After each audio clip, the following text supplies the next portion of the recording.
ಕಳೆದ ಕಂತಿನಿಂದ ಪಂಚಮಹಾಕಾವ್ಯಗಳಲ್ಲಿ ಬೃಹತ್ರಯಿ ಅಂತ ಹೆಸರಾದ ಭಾರವಿ ಮಹಾಕವಿಯ ಕಿರಾತಾರ್ಜುನೀಯ, ಆಮೇಲೆ ಮಾಘ ಕವಿಯ ಶಿಶುಪಾಲವಧ ಮತ್ತು ಶ್ರೀಹರ್ಷನ ನೈಷಧೀಯ ಚರಿತ, ಈ 3 ಕಾವ್ಯಗಳ ಕ್ರಮಪ್ರಾಪ್ತವಾದ ಪರಿಚಯ ಮಾಡಿಕೊಡಬೇಕು ಅಂತ ಆರಂಭ ಮಾಡಿ ಕಿರಾತಾರ್ಜುನೀಯದ 2 ಸರ್ಗಗಳನ್ನು ಮುಗಿಸಿ 3ನೇ ಸರ್ಗಕ್ಕೆ ಬಂದಿದ್ದಾಗಿತ್ತು. ಕಿರಾತಾರ್ಜುನಿಯ ಹೆಸರೇ ಸೂಚನೆ ಮಾಡುವಂತೆ ಅರ್ಜುನ ಪಾಶುಪತಾಸ್ತ್ರಕ್ಕಾಗಿ ಶಿವನನ್ನು ಕುರಿತು ತಪಸ್ಸು ಮಾಡಿದಾಗ ಶಿವ ಕಿರಾತರೂಪಿಯಾಗಿ ಬಂದು ಅವನ ಸತ್ವ ಪರೀಕ್ಷೆ ಮಾಡಿ ಆ ದಿವ್ಯಾಸ್ತ್ರವನ್ನು ಕೊಡುವ ಸನ್ನಿವೇಶ. ಈ ಒಂದು ಕಥಾ ತಂತುವನ್ನು ಮಹಾಭಾರತದ ಅರಣ್ಯ ಪರ್ವ ಅಥವಾ ವನಪರ್ವದ ಆರಂಭದಲ್ಲಿ ಬರುವುದನ್ನು ಹಿಡಿದು ಕವಿ 18 ಸರ್ಗಗಳ ದೊಡ್ಡ ಕಾವ್ಯವಾಗಿ ವಿಸ್ತರಿಸಿದ್ದಾನೆ. ಅಲ್ಲಿ ಮೊದಲನೇ ಸರ್ಗದಲ್ಲಿ ಯುಧಿಷ್ಠಿರ ರಾಜ್ಯವನ್ನು ಕಳಕೊಂಡು ಈಗ ದುರ್ಯೋಧನ ಅಭ್ಯುದಯಕ್ಕೆ ಬರ್ತಾ ಇದ್ದಾಗ ಕೈ ಕಟ್ಟಿಕೊಂಡು ಕೂತಿದ್ದಾನೆ, ನಿಷ್ಪ್ರಯೋಜಕನಾಗಿದ್ದಾನೆ. ಈ ರೀತಿಯಾದಂತಹ ಉಪಜಾಪ ಅಂತಂದರೆ ತೆಪ್ಪಿಗೆ ಕೂತ್ಕೊಳ್ತಕ್ಕಂಥದ್ದು ಒಳ್ಳೆಯದಲ್ಲ ಅಂತ ಆಕ್ಷೇಪ ಮಾಡ್ತಾಳೆ ದ್ರೌಪದಿ. 2ನೇ ಸರ್ಗದಲ್ಲಿ ದ್ರೌಪದಿಯ ಮಾತುಗಳಿಗೆ ಸಮರ್ಥನೆ ನೀಡುವಂತೆ ಭೀಮ ತನ್ನ ರಾಜನೀತಿಯ ಮಾತುಗಳಿಂದ ಈ ತತ್ಕ್ಷಣವೇ ನಾವು ದುರ್ಯೋಧನನ ವಿರುದ್ಧ ಯುದ್ಧ ಹೂಡಬೇಕು ಅಂತಾನೆ. ಆಗ ಧರ್ಮರಾಜ ಹಾಗೆಲ್ಲ ಮಾಡುವುದು ಯುಕ್ತವಲ್ಲ, ನಾವು ಒಂದು ಮಾತಿಗೆ ಅಂತ ಕಟ್ಟು ಬಿದ್ದಿವಿ, ನಮ್ಮನ್ನು ಕುರಿತು ಲೋಕ ಸಹಾನುಭೂತಿ ತೋರಿಸೋದಿಲ್ಲ, ಆಗುವುದಿಲ್ಲ ಅಂತೆಲ್ಲ ಹೇಳ್ತಾನೆ. ಆ ಭಾಗದಲ್ಲಿ ನಾವಿದ್ವಿ. ಕಳೆದ ಆ ಒಂದು ಪ್ರವಚನ ಮಾಲಿಕೆಯಲ್ಲಿ ಕಿರಾತಾರ್ಜುನೀಯದ 3ನೇ ಸರ್ಗದ 21ನೆಯ ಶ್ಲೋಕ, ಅಲ್ಲಿ ಒಂದು ಪದವನ್ನು 20ನೇ ಶ್ಲೋಕದ ಒಂದು ಪದವನ್ನು ಕುರಿತು ನಾನು ಅರ್ಥ ಬೇರೆ ಹೇಳಿಬಿಟ್ಟೆ. ಅದು ದಿಧಕ್ಷು ಅಂತನ್ನುವ ಅರ್ಥ ತೆಗೆದುಕೊಂಡು ಹೇಳಿಬಿಟ್ಟೆ. ಅದು ಜಿಗತ್ಸಂತಂ ಅಂತಂದರೆ ಅತ್ತುಮಿವ ಅಂತ, ತಾತ್ಪರ್ಯತಃ ಒಂದೇನೆ. ಬೆಂಕಿ ಸುಡುವಂಥದ್ದು ದಿಧಕ್ಷ, ಅದಕ್ಕೆ ಸಂಬಂಧಪಟ್ಟಿದ್ದರೆ ಇದು ಜಿಗತ್ಸು ಅಂತಂದರೆ ನುಂಗೋದಕ್ಕೆ, ಅತ್ತು ಮಿಚ್ಚುಹು ನುಂಗುವುದಕ್ಕೆ ಅಂತ. ಅಂದರೆ ಎರಡೂ ಕೂಡ ನುಂಗುವ ಕ್ರಿಯೆಯೇ ಆದರೂ ಒಂದು ಬೆಂಕಿಯ ಸುಡುವಿಕೆಯಿಂದ ಆಗುವ ನುಂಗುವಿಕೆ ಗಿಲನ, ಮತ್ತೊಂದು ಹಾಗೆಯೇ. ಅದು ಒಂದು ಸಣ್ಣ ವ್ಯತ್ಯಾಸವನ್ನು ದಯವಿಟ್ಟು ಶ್ರೋತೃಗಳು ಮನಸ್ಸಲ್ಲಿ ಬದಲಾಯಿಸಿಕೊಳ್ಬೇಕು, ಅದು ಜ್ಞಾಪಕದಲ್ಲಿದ್ದರೆ. ಭೀಮನ ಕೋಪಕ್ಕೆ ಧರ್ಮರಾಜ ಸಾಂತ್ವವನ್ನು ಹೇಳ್ತಾ ಇದ್ದಂತೆ ಧರ್ಮರಾಜನ ಅಪೇಕ್ಷೆಯೇ ಮೂರ್ತಿವೆತ್ತಂತೆ ಭಗವಾನ್ ವೇದವ್ಯಾಸರು ಬರ್ತಾರೆ 2ನೇ ಸರ್ಗದ ಕೊನೆಯಲ್ಲಿ. ಆಮೇಲೆ ವೇದವ್ಯಾಸರು ಬಂದು ಧರ್ಮರಾಜನಿಗೆ ಸಮಾಧಾನವನ್ನು ಹೇಳ್ತಾ, ನೋಡಪ್ಪ, ನಿನ್ನ ತಮ್ಮ ಹೆಂಡತಿ ಹೇಳೋದು ನ್ಯಾಯ, ದುರ್ಯೋಧನ ಬಲಿಷ್ಠನಾಗಿದ್ದಾನೆ, ಇನ್ನು ನೀವು ದೊಡ್ಡವರು ಅಂತ ಭಾವಿಸಿಕೊಂಡ ಭೀಷ್ಮ ದ್ರೋಣಾದಿಗಳೆಲ್ಲ ಅಲ್ಲಿಯೇ ಅವರ ಕಡೆಯಲ್ಲೇ ಉಳಿತಾರೆ, ನಿಮಗೆ ಕೈಗೆ ದಕ್ಕುವಂಥದ್ದು ಏನೂ ಇಲ್ಲ. ಈ ಕಾರಣದಿಂದ ನೀವು ದೈವಾನುಗ್ರಹವನ್ನು ಪಡೆಯಬೇಕು. ಈ 13 ವರ್ಷಗಳ ವನವಾಸ ಅಜ್ಞಾತವಾಸ ಅವಧಿಯನ್ನು ನಿಮ್ಮ ಆಂತರಂಗಿಕವಾದ ಬೆಳವಣಿಗೆಗೆ, ಬಲ ಪ್ರವರ್ಧನಕ್ಕೆ ಎಲ್ಲ ಬೆಳೆಸಿಕೊಳ್ಳಬೇಕು ಅಂತ ಹೇಳಿ ಎಚ್ಚರವನ್ನು ತೋರಿಸ್ತಾರೆ. ಆ ಒಂದು ಹಂತದಲ್ಲಿ ನಾವಿದ್ವಿ. 21ನೇ ಶ್ಲೋಕ, ನಿರೀಕ್ಷ್ಯ ಸಂಭ್ರಂಭ ನಿರಸ್ತ ಧೈರ್ಯಂ ರಾಧೇಯ ಮಾರಾಧಿತ ಜಾಮದಜ್ಞಂ ಅಸಂಸ್ತುತೇಷು ಪ್ರಸಭಂ ಭಯೇಷು ಜಾಯೇತ ಮೃತ್ಯೋರಪಿ ಪಕ್ಷಪಾತಃ. ಪರಶುರಾಮನ ಶಿಷ್ಯ ಕರ್ಣ, ಮಹಾವೀರ, ಅವನು ತಾನು ಕೇವಲ ತನ್ನ ಕೋಪದಿಂದಲೇ ಯಾರ ಚಿತ್ತಸ್ಥೈರ್ಯವೂ ಕೂಡ ಕ್ಷುಬ್ಧವಾಗಿ ಲುಪ್ತವಾಗಿ ಹೋಗಬಹುದು, ಆ ರೀತಿ ಮಾಡಬಹುದಲ್ಲ. ನಿರೀಕ್ಷ್ಯ ಸಂಭ್ರಂಭ ನಿರಸ್ತ ಧೈರ್ಯಂ ರಾಧೇಯಂ. ರಾಧೇಯ ಎಂಥವನು ಅಂತಂದರೆ ಬೇರೆಯವ್ರನ್ನೆಲ್ಲರನ್ನೂ ಕೂಡ ನಿರಸ್ತ ಧೈರ್ಯಂ ಅಂತಂದರೆ ಧೈರ್ಯವನ್ನು ಕಳ್ಕೊಳ್ಳುವಂಥವ್ರನ್ನಾಗಿ, ಚಿತ್ತಸ್ಥೈರ್ಯವನ್ನು ಹೋಗಿಸಿಕೊಳ್ಳುವಂಥನಾಗಿ ಮಾಡಬಲ್ಲ. ಅವನು ಎಂಥವನು ಅಂತಂದರೆ ಮೃತ್ಯೋರಪಿ ಪಕ್ಷಪಾತಃ ಭಯೇಷು ಜಾಯೇತ. ಮೃತ್ಯುವಿಗೂ ಕೂಡ ಭಯದ ಪರಿಚಯ ಆದೀತು, ಭಯದಲ್ಲಿ ವಿಶ್ವಾಸ ಬಂದಿತ್ತು ಅಂತ. ಭಯೇ ಪಕ್ಷಪಾತಃ ಜಾಯೇತ ಅಂದರೆ, ಭಯ ಅನ್ನೋದು ಒಂದು ವಸ್ತು ಇದೆ, ಆ ಕಡೆಗೆ ನಾವು ತಿರುಗಬೇಕು ಅಂತ.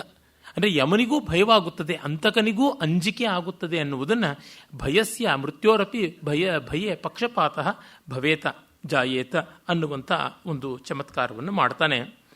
ಅಂದರೆ ನಿಮ್ಮ ಕಡೆಯಲ್ಲಿ ಯಾರೆಲ್ಲ ಇದ್ದಾರೆ, ನಿಮ್ಮ ವೈರಿಗಳ ಕಡೆ ಯಾರೆಲ್ಲ ಇದ್ದಾರೆ ಅನ್ನುವ ಅಂತರವನ್ನು ಹೇಳ್ತಾ ಇದ್ದಾನೆ.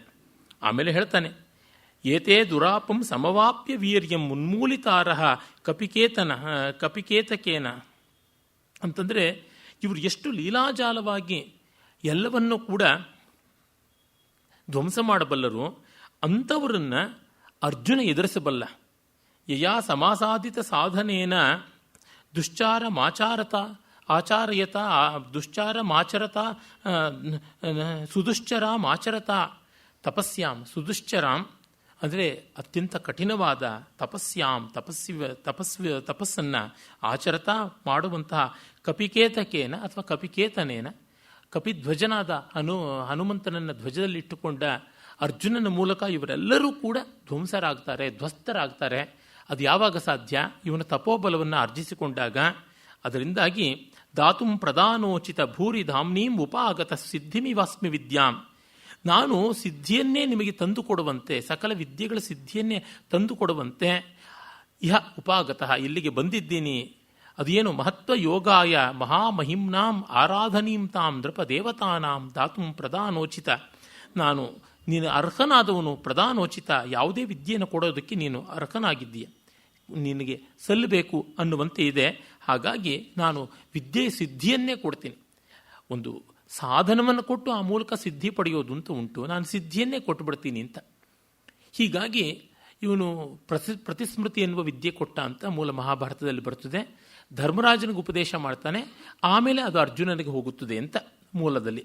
ಅಂದರೆ ಯಾವುದೇ ಒಂದು ಮಂತ್ರಾದಿಗಳನ್ನು ಮತ್ತೊಂದನ್ನು ಹಿರಿಯರನ್ನು ಪಕ್ಕಕ್ಕೆ ಸರಿಸಿ, ಅಂದರೆ ಅವ್ರನ್ನ ಓವರ್ಲುಕ್ ಮಾಡಿ ಸೂಪರ್ಸೀಡ್ ಮಾಡಿ ಕೊಡಬಾರದು, ಸೀನಿಯಾರಿಟಿನ ಓವರ್ಲುಕ್ ಮಾಡಬಾರದು ಅಂತ ಶಾಸ್ತ್ರದಲ್ಲಿ. ಹಾಗೆ ಮಾಡಿದರೆ ಪರಿವೇತ್ರ ದೋಷ ಬರುತ್ತದೆ ಅಂತ. ಅಣ್ಣನಿಗಿಂತ ಮುಂಚೆ ತಮ್ಮ ಮದುವೆ ಆದರೆ, ಅಣ್ಣನಿಗಿಂತ ಮುಂಚೆ ತಮ್ಮ ಒಂದು ಯಜ್ಞ ಮಾಡಿದ್ರೆ, ಹೀಗೆ ಮಾಡಿದ್ರೆ naturally it builds lot of animosity ಅಂತಾರಲ್ಲ, ಮನೆಯಲ್ಲಿ ಹೀಗಾದಾಗ ಮನಸ್ಸಿನಲ್ಲಿ ಇರುಸು ಮುರುಸು ಆಗಿಯೇ ಆಗುತ್ತದೆ. ಅದೆಲ್ಲ ಗಮನಿಸಿಕೊಂಡು ಶಾಸ್ತ್ರ ಅಂತ ಮಾಡಿದ್ದಾರೆ. ಇದೊಂದು ಲೌಕಿಕವಾದ ಅನುಕೂಲತೆಯೂ ಇರತಕ್ಕಂಥದ್ದು. ಈ ಕಾರಣದಿಂದ ನಾನು ಆ ಒಂದು ಶಕ್ತಿಯನ್ನು ನಿನಗೆ ಕೊಡ್ತೀನಿ ಅಂತ ಮೂಲದಲ್ಲಿ ಹೇಳ್ತಾನೆ. ಧರ್ಮರಾಜನ ಮೂಲಕವಾಗಿ ಅರ್ಜುನನಿಗೆ ಬರುತ್ತದೆ ಅಂತ. ಇಲ್ಲಿ ಆ ಥರದ್ದೇನೂ ಇಲ್ಲ. ಯಾಕೆಂದರೆ ಇಲ್ಲಿ ಅರ್ಜುನನ ಪ್ರಾಶಸ್ತ್ಯವನ್ನೇ ಹೇಳಬೇಕಾಗಿದ್ದರಿಂದ ಕವಿ ಆ ರೀತಿಯಾದ ಒಂದು ಮಾರ್ಪಾಟನ್ನು ಮಾಡಿಕೊಂಡಿರೋದು ಯುಕ್ತವೂ ಆಗಿದೆ. ಮತ್ತೆ ಹೇಳ್ತಾನೆ, ನಿರ್ಯಾಯ ವಿದ್ಯಾತ್ ದಿನಾದಿ ರಮ್ಯಾತ್ ಬಿಂಬಾದಿ ವರ್ಕಸ್ಯ ಮುಖಾನ್ ಮಹರ್ಷೇ ಪಾರ್ಥಾನನಂ ವನ್ನಿಕಣಾವದಾತ ದೀಪ್ತಿ ಸ್ಫುರತ್ ಪದ್ಮಮಿವಾಭಿಪೇದೆ. ಹೇಗೆ ಆ ಒಂದು ಸೂರ್ಯೋದಯದ ಕಾಲದಲ್ಲಿ ಇರತಕ್ಕಂಥ ದಿವ್ಯವಾದ ತೇಜಸ್ಸು ಕಮಲದ ಸರೋವರದಲ್ಲಿ ಅರಳಿರ್ತಕ್ಕಂಥ ಕಮಲಗಳ ಉದರದೊಳಗೆ, ಕಮಲಗಳ ಒಳಗೆ ಹೋಗಿ ಪ್ರವೇಶ ಮಾಡುತ್ತೋ, ಆ ರೀತಿಯಲ್ಲಿ ಆ ಗುರುವಾದ ಜಗದ್ಗುರುವೇ ಆದ ವೇದವ್ಯಾಸರ ಮುಖಾಂತರ ಅವರ ಮುಖದಿಂದ ಹೊರಟಂಥ ತೇಜಸ್ಸು, ಮುಖ ಅಂದರೆ ಬಾಯಿ ಅಂತ ಕೂಡ ಮಂತ್ರ ತೇಜಸ್ಸು ಅಂತಲೂ ಅರ್ಥ ಮಾಡ್ಕೊಳ್ಬಹುದು. ಹಾಗಾಗಿ ಪಾರ್ಥಾನನಂ ವನ್ನಿಕಣಾವದಾತ, ಬೆಂಕಿಯ ಕಣಗಳಂತೆ ಪ್ರಕಾಶಮಾನವಾದಂಥ ದೀಪ್ತಿ ಸ್ಫುರತ್ ಪದ್ಮಮಿವ, ಕಮಲಕ್ಕೆ ಹೇಗೆ ಸೂರ್ಯನದು ಹೋಗಿ ಸೇರುತ್ತದೆಯೋ ಹಾಗೆ ಅಂತ. ನಮ್ಮಲ್ಲಿ ಒಂದು ಕವಿ ಕಲ್ಪನೆ ಉಂಟು, ಸೂರ್ಯನ ಕಿರಣಗಳಿಂದಲೇ ಕಮಲ ಅರಳುತ್ತದೆ ಅಂತ. ಅದೊಂದು ಕವಿ ಸಮಯ. ಆ ಸೂರ್ಯನ ಕಿರಣಗಳು ಕಮಲಗಳ ಒಳಗೆ ಪ್ರವೇಶ ಮಾಡುತ್ತವೆ, ಕಮಲಗಳನ್ನು ಅರಳಿಸಿ ಅಲ್ಲಿ ನೆಲೆಸುತ್ತವೆ, ದಿನಲಕ್ಷ್ಮಿ ಸೌಭಾಗ್ಯವೇ ಅಲ್ಲಿ ಇರುತ್ತದೆ ಅಂತ. ಆ ರೀತಿಯಲ್ಲಿ ಆ ವೇದವ್ಯಾಸರ ಮುಖದಿಂದ ಹೊಮ್ಮಿದ ಮಂತ್ರಶಕ್ತಿ, ಮಂತ್ರಾಕ್ಷರಗಳ ಕಣಗಳು, ಈ ತೇಜಃಕರಣಗಳು ಅರ್ಜುನನ ಅಂತರಂಗಕ್ಕೆ ಹೋದವು ಅಂತ ಹೇಳ್ತಾನೆ. ಆಮೇಲೆ ಅರ್ಜುನನಿಗೆ ಹಿಮಾಲಯದಲ್ಲಿ ಹೋಗಿ ಅಲ್ಲಿ ಒಂದು ಇಂದ್ರಕೀಲ ಅಂತ ಒಂದು ಶಿಖರ, ಅಲ್ಲಿ ನಿಂತು ತಪಸ್ಸು ಮಾಡಬೇಕು ಅಂತ ಹೇಳಿರ್ತಾನೆ. ಅದಕ್ಕಾಗಿ ಮಾರ್ಗದರ್ಶನ ಮಾಡಬೇಕು.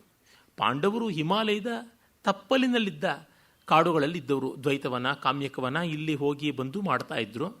ಅವರು ಹಸ್ತಿನಾವತಿ ಸಮತಟ್ಟಾದಂಥ ನೆಲ, ಅದು ಗಂಗಾ ತೀರದಲ್ಲಿರುವುದು. ಅಲ್ಲಿ ಅವರು ದ್ಯೂತದಲ್ಲಿ ಎಲ್ಲವನ್ನ ಕಳ್ಕೊಂಡ್ರು. ನಿಮಗೆ ಗೊತ್ತಿರುವಂತೆ ದ್ಯೂತ ಭವನವನ್ನೆಲ್ಲ 1000 ಕಂಬಗಳ ಬಂಗಾರದ ಅಲಂಕಾರ ಇರುವ ದೊಡ್ಡ ಸಭಾಭವನವನ್ನು ದುರ್ಯೋಧನ ನಿರ್ಮಾಣ ಮಾಡಿದ್ದ. ಅಲ್ಲಿ ಅವರೆಲ್ಲ ಕಳ್ಕೊಂಡು ನೇರವಾಗಿ ಗಂಗಾ ನದಿಯಲ್ಲಿ ಸ್ನಾನ ಮಾಡಿ ಗಂಗೆಯನ್ನು ದಾಟಿ ಉತ್ತರಕ್ಕೆ ಹೊರಟರು. ಹಾಗೆ ಹೊರಟಾಗ ಫುಟ್ ಹಿಲ್ಸ್ ಆಫ್ ಹಿಮಾಲಯ ಅಂತ ಏನು ಹೇಳ್ತೀವಿ, ಆ ಪರಿಸರದಲ್ಲಿ ಅವರು ಓಡಾಡ್ಕೊಂಡಿದ್ರು, ಅಲ್ಲಿಯ ತಪ್ಪಲಿನ ಕಾಡುಗಳಲ್ಲಿ ಎಲ್ಲ. ಅದರಿಂದ ಮೇಲಕ್ಕೆ ಹೋಗಬೇಕಾಯಿತು, ಎತ್ತರೆತ್ತರದ ಬೆಟ್ಟಗಳನ್ನು ಅರಸಿಕೊಂಡು ಮೇಲಕ್ಕೆ ಹೋಗಬೇಕಾಯಿತು. ಅದಕ್ಕೆ ಮಾರ್ಗದರ್ಶನ ಮಾಡೋದಕ್ಕೆ ಒಬ್ಬ ಗುಹ್ಯಕ, ಒಬ್ಬ ಯಕ್ಷನನ್ನು ಅವನು ಏರ್ಪಾಡು ಮಾಡಿಕೊಡ್ತಾರೆ ವ್ಯಾಸ ಮಹರ್ಷಿಗಳು. ಇದು ಮೂಲದಲ್ಲಿ ಇಲ್ಲ, ಅವನು ಮಾಡಿಕೊಂಡಿದ್ದಾನೆ. ಆ ಒಂದು ಕಥಾ ಸ್ವಾರಸ್ಯಕ್ಕಾಗಿ ಮುಂದೆ ವರ್ಣನೆಗಳು ಕೆಲವು ಬರ್ತವೆ, ಅದಕ್ಕಾಗಿ ಮಾಡಿಕೊಂಡಿದ್ದಾನೆ. ಕರಿಷ್ಯಸೆ ಯತ್ರ ಸುದುಶ್ಚರಾಣಿ ಪ್ರಸತ್ತಯೇ ಗೋತ್ರಭಿಧಸ್ತಪಾಂಸಿ ಶಿಲೋಚ್ಚಯಂ ಚಾರು ಶಿಲೋಚ್ಚಯಂ ತಂ ಏಷ ಕ್ಷಣ ನೇಷ್ಯತಿ ಗುಹ್ಯಕಸ್ತ್ವಾಂ. ನೀನು ಈ ಒಂದು ಬೆಟ್ಟವನ್ನು ಹತ್ತಿ ಹೋಗಬೇಕು. ಶಿಲೋಚ್ಚಯ ಅಂತಂದರೆ ಬೆಟ್ಟ ಅಂತ. ಆ ಬೆಟ್ಟವನ್ನು ನೀನು ಹತ್ತಿ ಹೋಗಬೇಕು. ಹಾಗೆ ಹೋಗೋದಕ್ಕೆ ಅನುಕೂಲವಾಗಿ ಬರ್ತಕ್ಕಂಥದ್ದು ಈ ಒಂದು ಯಕ್ಷನ ಸಾಹಚರ್ಯ. ಅದು ದೊಡ್ಡ ದೊಡ್ಡ ಕಲ್ಲುಗಳಿಂದ, ಶಿಲೋಚ್ಚಯ ಅಂತಂದರೆ ಕಲ್ಲುಗಳ ಒಟ್ಟಣ, ಅದು ಚೆನ್ನಾಗಿ ಬಂಡೆಗಳಿಂದ ಪೇರಿಸಿರ್ತಕ್ಕಂಥದ್ದು. ಹಾಗೆ ಆದ ಬೆಟ್ಟ. ಬೆಟ್ಟ ಅಂದ್ರೇ ಶಿಲೋಚ್ಚಯ. ಶಿಲೋಚ್ಚಯ ಕಲ್ಲುಗಳನ್ನು ಪೇರಿಸೋದ್ರಿಂದಲೇ ಬೆಟ್ಟವಾಗಿದ್ದು. ಆದರೆ ಅದು ಅಂಕಿತ ನಾಮವಾದ ಮೇಲೆ ವಸ್ತುತಃ ಅದು ಅನ್ವರ್ಥನಾಮ ಅಂಕಿತ ನಾಮ ಆಯಿತು. ಮತ್ತು ಶಬ್ದ ಚಮತ್ಕಾರಕ್ಕಾಗಿ ಶಿಲೋಚ್ಚಯ ಅಂತ ಮತ್ತೆ ಹೇಳಿದ್ದಾನೆ. ಕಲ್ಲುಗಳ ಒಟ್ಟಣದಿಂದ ಆದಂಥ ಬೆಟ್ಟವನ್ನು ಅದು ಮತ್ತೆ ಶಿಲೋಚ್ಚಯ ಅಂತಲೇ. ಒಂದು ಥರ ನೋಡಿದ್ರೆ ಪುನರುಕ್ತಿ ಎನ್ನುವ ದೋಷವಾಗುತ್ತದೆ. ಆದರೆ ಪ್ರಸಿದ್ಧವಾದ ಶಬ್ದವಾಗಿ ರೂಢಿಗತವಾಗಿರೋದ್ರಿಂದ ಪುನರುಕ್ತಿ ಅಲ್ಲ ಅಂತಲೂ ನಾವು ತೆಗೆದುಕೊಳ್ಳಬಹುದು. ಹಾಗೆ ಶಿಲೋಚ್ಚಯಂ ಚಾರು ಶಿಲೋಚ್ಚಯಂ ತಮೇಶ ಕ್ಷಣಾನ್ ನೇಷ್ಯತಿ ಗುಹ್ಯಕಸ್ತ್ವಂ. ಒಂದು ಕ್ಷಣಮಾತ್ರದಲ್ಲಿ ಈ ಗುಹ್ಯಕ ಅಂದರೆ ಯಕ್ಷ, ಗುಹ್ಯಕ, ಯಕ್ಷ ಮತ್ತು ಕುಬೇರಾನುಜ ಈ ರೀತಿಯಾದದ್ದು ಪರ್ಯಾಯ ಪದಗಳಾಗಿ ಉಂಟು. ಅವರು ಕುಳ್ಳರಾಗಿರ್ತಾರೆ. ಕೆಲವರು ಆಧುನಿಕ ಆಂಥ್ರೋಪಾಲಜಿ, ಹಿಸ್ಟ್ರಿ ಇತ್ಯಾದಿಯ ಸ್ಟಡಿ ಮಾಡಿದವರು ಈ ಯಕ್ಷರು, ಕಿನ್ನರರು ಇವರೆಲ್ಲ ಹಿಮಾಲಯದ ಬುಡಕಟ್ಟಿನಲ್ಲಿ ತಪ್ಪಲಿನಲ್ಲಿರ್ತಕ್ಕಂಥ ಕೆಲವು ಬುಡಕಟ್ಟಿನ ಜನಾಂಗದವರು. ಅವರ ಎತ್ತರವೂ ಕಡಿಮೆ ಅಂತ ಎಲ್ಲ ಸಿದ್ಧಾಂತಗಳು ಮಾಡಿದ್ದಾರೆ. ಅದು ಏನೇ ಇದ್ದರೂ ಕಾವ್ಯದ ಮಟ್ಟಿಗೆ ಅವನೊಬ್ಬ ದಿವ್ಯ ಯೋನಿ, ಡೆಮಿಗಾಡ್ ಅಂತೀವಲ್ಲ ಆ ರೀತಿಯಾದವನು. ಅವನು ಮಾರ್ಗದರ್ಶನಕ್ಕೆ ತೊಡಗುತ್ತಾನೆ. ಇತಿ ಬ್ರುವಾಣೇನ ಮಹೇಂದ್ರಸೂನುಂ ಮಹರ್ಷಿಣಾ ತೇನ ತಿರೋ ಬಭೂವೆ ತಂ ರಾಜ ಅನುಚರೋಸ್ಯ ಸಾಕ್ಷಾತ್ ಪ್ರದೇಶ ಮಾದೇಶಮಿವಾಧಿತಷ್ಠವು. ಆಗ ಅವನು ಹೇಳ್ತಾ ಇದ್ದಂತೆಯೇ ಅವನು ಯಕ್ಷ ಕಾಣಿಸಿಕೊಳ್ತಾನೆ. ಇತ್ತ ಮಹರ್ಷಿಗಳು ಅಂತರ್ಧಾನವಾದರೂ ಇವನು ಉಪಸ್ಥಿತನಾಗ್ತಾನೆ. ಅವನು ಮಾರ್ಗದರ್ಶನ ಮಾಡೋದಕ್ಕೆ ಇಂದ್ರನ ಪುತ್ರನಿಗೆ ಸಹಕಾರಿಯಾಗುವುದಕ್ಕೆ ಬರ್ತಾನೆ. ಇವನು ಮೊದಲು ಇಂದ್ರನನ್ನು ಒಲಿಸಿಕೊಳ್ಳಬೇಕಾಗಿರುತ್ತದೆ, ಅದಾದ ಮೇಲೆ ಶಿವನನ್ನು ಅಂತ. ಇಲ್ಲಿ ಒಂದು ಸ್ವಾರಸ್ಯ ಇದೆ. ಏನೆಂದರೆ ಇಂದ್ರಿಯಗಳ ಅಧಿಪತಿಯಾದ ಇಂದ್ರನನ್ನು ಒಲಿಸಿಕೊಂಡ ಮೇಲೆ ಈಶ್ವರನನ್ನು, ಮಹಾದೇವನನ್ನು ಒಲಿಸಿಕೊಳ್ಳಬೇಕು ಅಂತ. ಯಾಕೆಂದರೆ ಇಂದ್ರಿಯಗಳು ಸುಮುಖವಾಗಿಲ್ಲದೇ ಇದ್ದರೆ ಯಾವುದೇ ದೊಡ್ಡ ಕೆಲಸ ಮಾಡೋದಕ್ಕೆ ಸಾಧ್ಯವಾಗೋದಿಲ್ಲ. ನಮ್ಮಲ್ಲಿ ಭದ್ರಂಕರ್ಣೇಭಿ ಶೃಣುಯಾಮ ದೇವಾಹ ಅಂತ ಶಾಂತಿ ಮಂತ್ರಗಳಿಂದ ಆರಂಭ ಮಾಡುವುದೇ ಹೀಗೆ. ಈ ಕಿವಿಗಳು ಸಮಾಧಾನವಾಗಿ ಒಳ್ಳೆಯ ಮಾತುಗಳನ್ನು ಕೇಳುವಂತೆ ಆಗಲಿ, ಒಳ್ಳೆಯ ಮಾತುಗಳನ್ನು ಬಾಯಿಗಳು ಆಡುವಂತೆ ಆಗಲಿ, ಒಳ್ಳೆಯ ನೋಟವನ್ನು ಕಣ್ಣು ಕಾಣುವಂತೆ ಆಗಲಿ ಅಂತ ಹೀಗೆಲ್ಲ ಪ್ರಾರ್ಥನೆ ಮಾಡುವಲ್ಲಿ ಇವುಗಳ ಸುಮುಖೀಕರಣ ಉಂಟು. ಈ ಇಂದ್ರಿಯಗಳ ಪ್ರಸನ್ನತೆಯಿಂದಲೇ ಮನಸ್ಸಿಗೆ ಪ್ರಸನ್ನತೆ ಬರಬೇಕು ಅಂತ, ಅದಕ್ಕಾಗಿ ಹಾಗೆ ಮಾಡುವುದು ಅಂತ. ಆಮೇಲೆ ಅವನು ಹೊರಡ್ತಾನೆ. ಹೀಗೆ ಆ ಯಕ್ಷ ಇವನಿಗೆ ಮಾರ್ಗದರ್ಶಿಯಾಗಿ ಇಯಾಯ ಸಖ್ಯಾವಿವ ಸಂಪ್ರಸಾದಂ ವಿಶ್ವಾಸ ಯತ್ಯಾಶು ಸತಾಂ ಹಿ ಯೋಗ. ಮೊದಲ ನೋಟದಲ್ಲಿಯೇ ಅರ್ಜುನನಿಗೂ ಯಕ್ಷನಿಗೂ ತುಂಬ ಸ್ನೇಹ ಬಂದುಬಿಡ್ತು ಅಂತ. ಇದು ಕವಿ ಒಂದು ಅರ್ಥಾಂತರ್ನ್ಯಾಸ ಮಾಡ್ತಾನೆ. ವಿಶ್ವಾಸ ಯತ್ಯಾಶು ಸತಾಂ ಹಿ ಯೋಗ ಅಂತ. ಸಜ್ಜನರಿಗೆ ವಿಶ್ವಾಸ ಒಡನೆಯೇ ಬರುತ್ತದೆ ಅಂತ. ಸಜ್ಜನರಿಗೆ ವೀಕ್ಷಣಾತ್ ಸಖ್ಯಂ ಅಂತ, ನೋಟದಿಂದಲೇ ಸ್ನೇಹ ಬರುತ್ತದೆ. ಇನ್ನು ಕೆಲವರಿಗೆ ಯಾವುದೋ ಕಾಲದಲ್ಲಿ ಎಷ್ಟೋ ವರ್ಷಗಳ ಪಳಗಿದ್ದರೂ ಕೂಡ ಗಟ್ಟಿಯಾಗುವುದಿಲ್ಲ ಸ್ನೇಹ. ಲೋಕದಲ್ಲಿ ನಾವು ಕಾಣ್ತಾ ಇರ್ತೀವಿ ಈ ರೀತಿಯಾದ ಸಂದರ್ಭಗಳನ್ನು. ಒಂದು ಪ್ರೀತಿ ವಿಶ್ವಾಸಕ್ಕೆ ಅಂತರಂಗದ ಪಾರದರ್ಶಕತೆ, ಸ್ನಿಗ್ಧತೆ, ಮನಸ್ಸಿನ ಸಂವೇದನಶೀಲತೆ ಇವೆಲ್ಲ ಕೂಡ ಬೇಕು. ಅದು ಇದ್ದಾಗ ಬಹಳ ಬೇಗ ಒದಗಿ ಬರುತ್ತದೆ. ಸಮಾನಶೀಲ ವ್ಯಸನೇಶು ಸಖ್ಯಂ ಅನ್ನುವ ಮಾತು ರಾಮಾಯಣದ್ದಲ್ವ, ಇಲ್ಲಿ ಆ ಬಗ್ಗೆ ಆದದ್ದು ಅಂತ. ಭಾರವಿಯ ಒಂದು ವಿಶೇಷಣ, ಭಾರವಿಯ ವಿಶೇಷ ಅವನಿಗೆ ಕೊಟ್ಟ ಒಂದು ವಿಶೇಷಣದಲ್ಲಿದೆ. ಅದು ಅರ್ಥಗೌರವವನ್ನು ಉಳ್ಳಂಥವನವನು. ಭಾರವೇರ್ ಅರ್ಥಗೌರವಂ ಅಂತ. ಅರ್ಥಗೌರವ ಅಂದರೆ ಪ್ರಾಯಶಃ ಅರ್ಥಾಂತರ್ನ್ಯಾಸವನ್ನು ಹೆಚ್ಚು ಮಾಡ್ತಾನೆ ಅಂತ ಇರಬಹುದು. ಯಾಕೆಂದರೆ ಇವನು ಹೇಳುವ ರಾಜನೀತಿಯನ್ನು ಮಾಘನೂ ಹೇಳಿದ್ದಾನೆ, ತತ್ಪೂರ್ವದಲ್ಲಿ ಕಾಳಿದಾಸನೂ ಹೇಳಿರೋದುಂಟು, ಬಹಳ ಸೊಗಸಾಗಿ ಬಾಣಭಟ್ಟ ಅಂತೂ ಹೇಳಿಯೇ ಇದ್ದಾನೆ. ಹೀಗೆ ಅನೇಕ ಕವಿಗಳಿದ್ದಾರೆ. ಆದರೆ ಮಹಾಕಾವ್ಯದಲ್ಲಿ ಇಷ್ಟು ಅರ್ಥಾಂತರ್ನ್ಯಾಸವನ್ನು ಮತ್ತೆ ಮತ್ತೆ ಮಾಡೋದು ಕೆಲವು ಕಡೆಗೆ ಸಾಕಪ್ಪ ಅಂತ ಅನಿಸುವಷ್ಟು ಮಾಡ್ತಾನೆ, ಸಣ್ಣ ಪುಟ್ಟದ್ದಕ್ಕೂ ಮಾಡ್ತಾನೆ. ಅದು ಭಾರವಿಯ ಒಂದು ವಿಶೇಷ ಅಂತಲೂ ಭಾವಿಸಬಹುದು.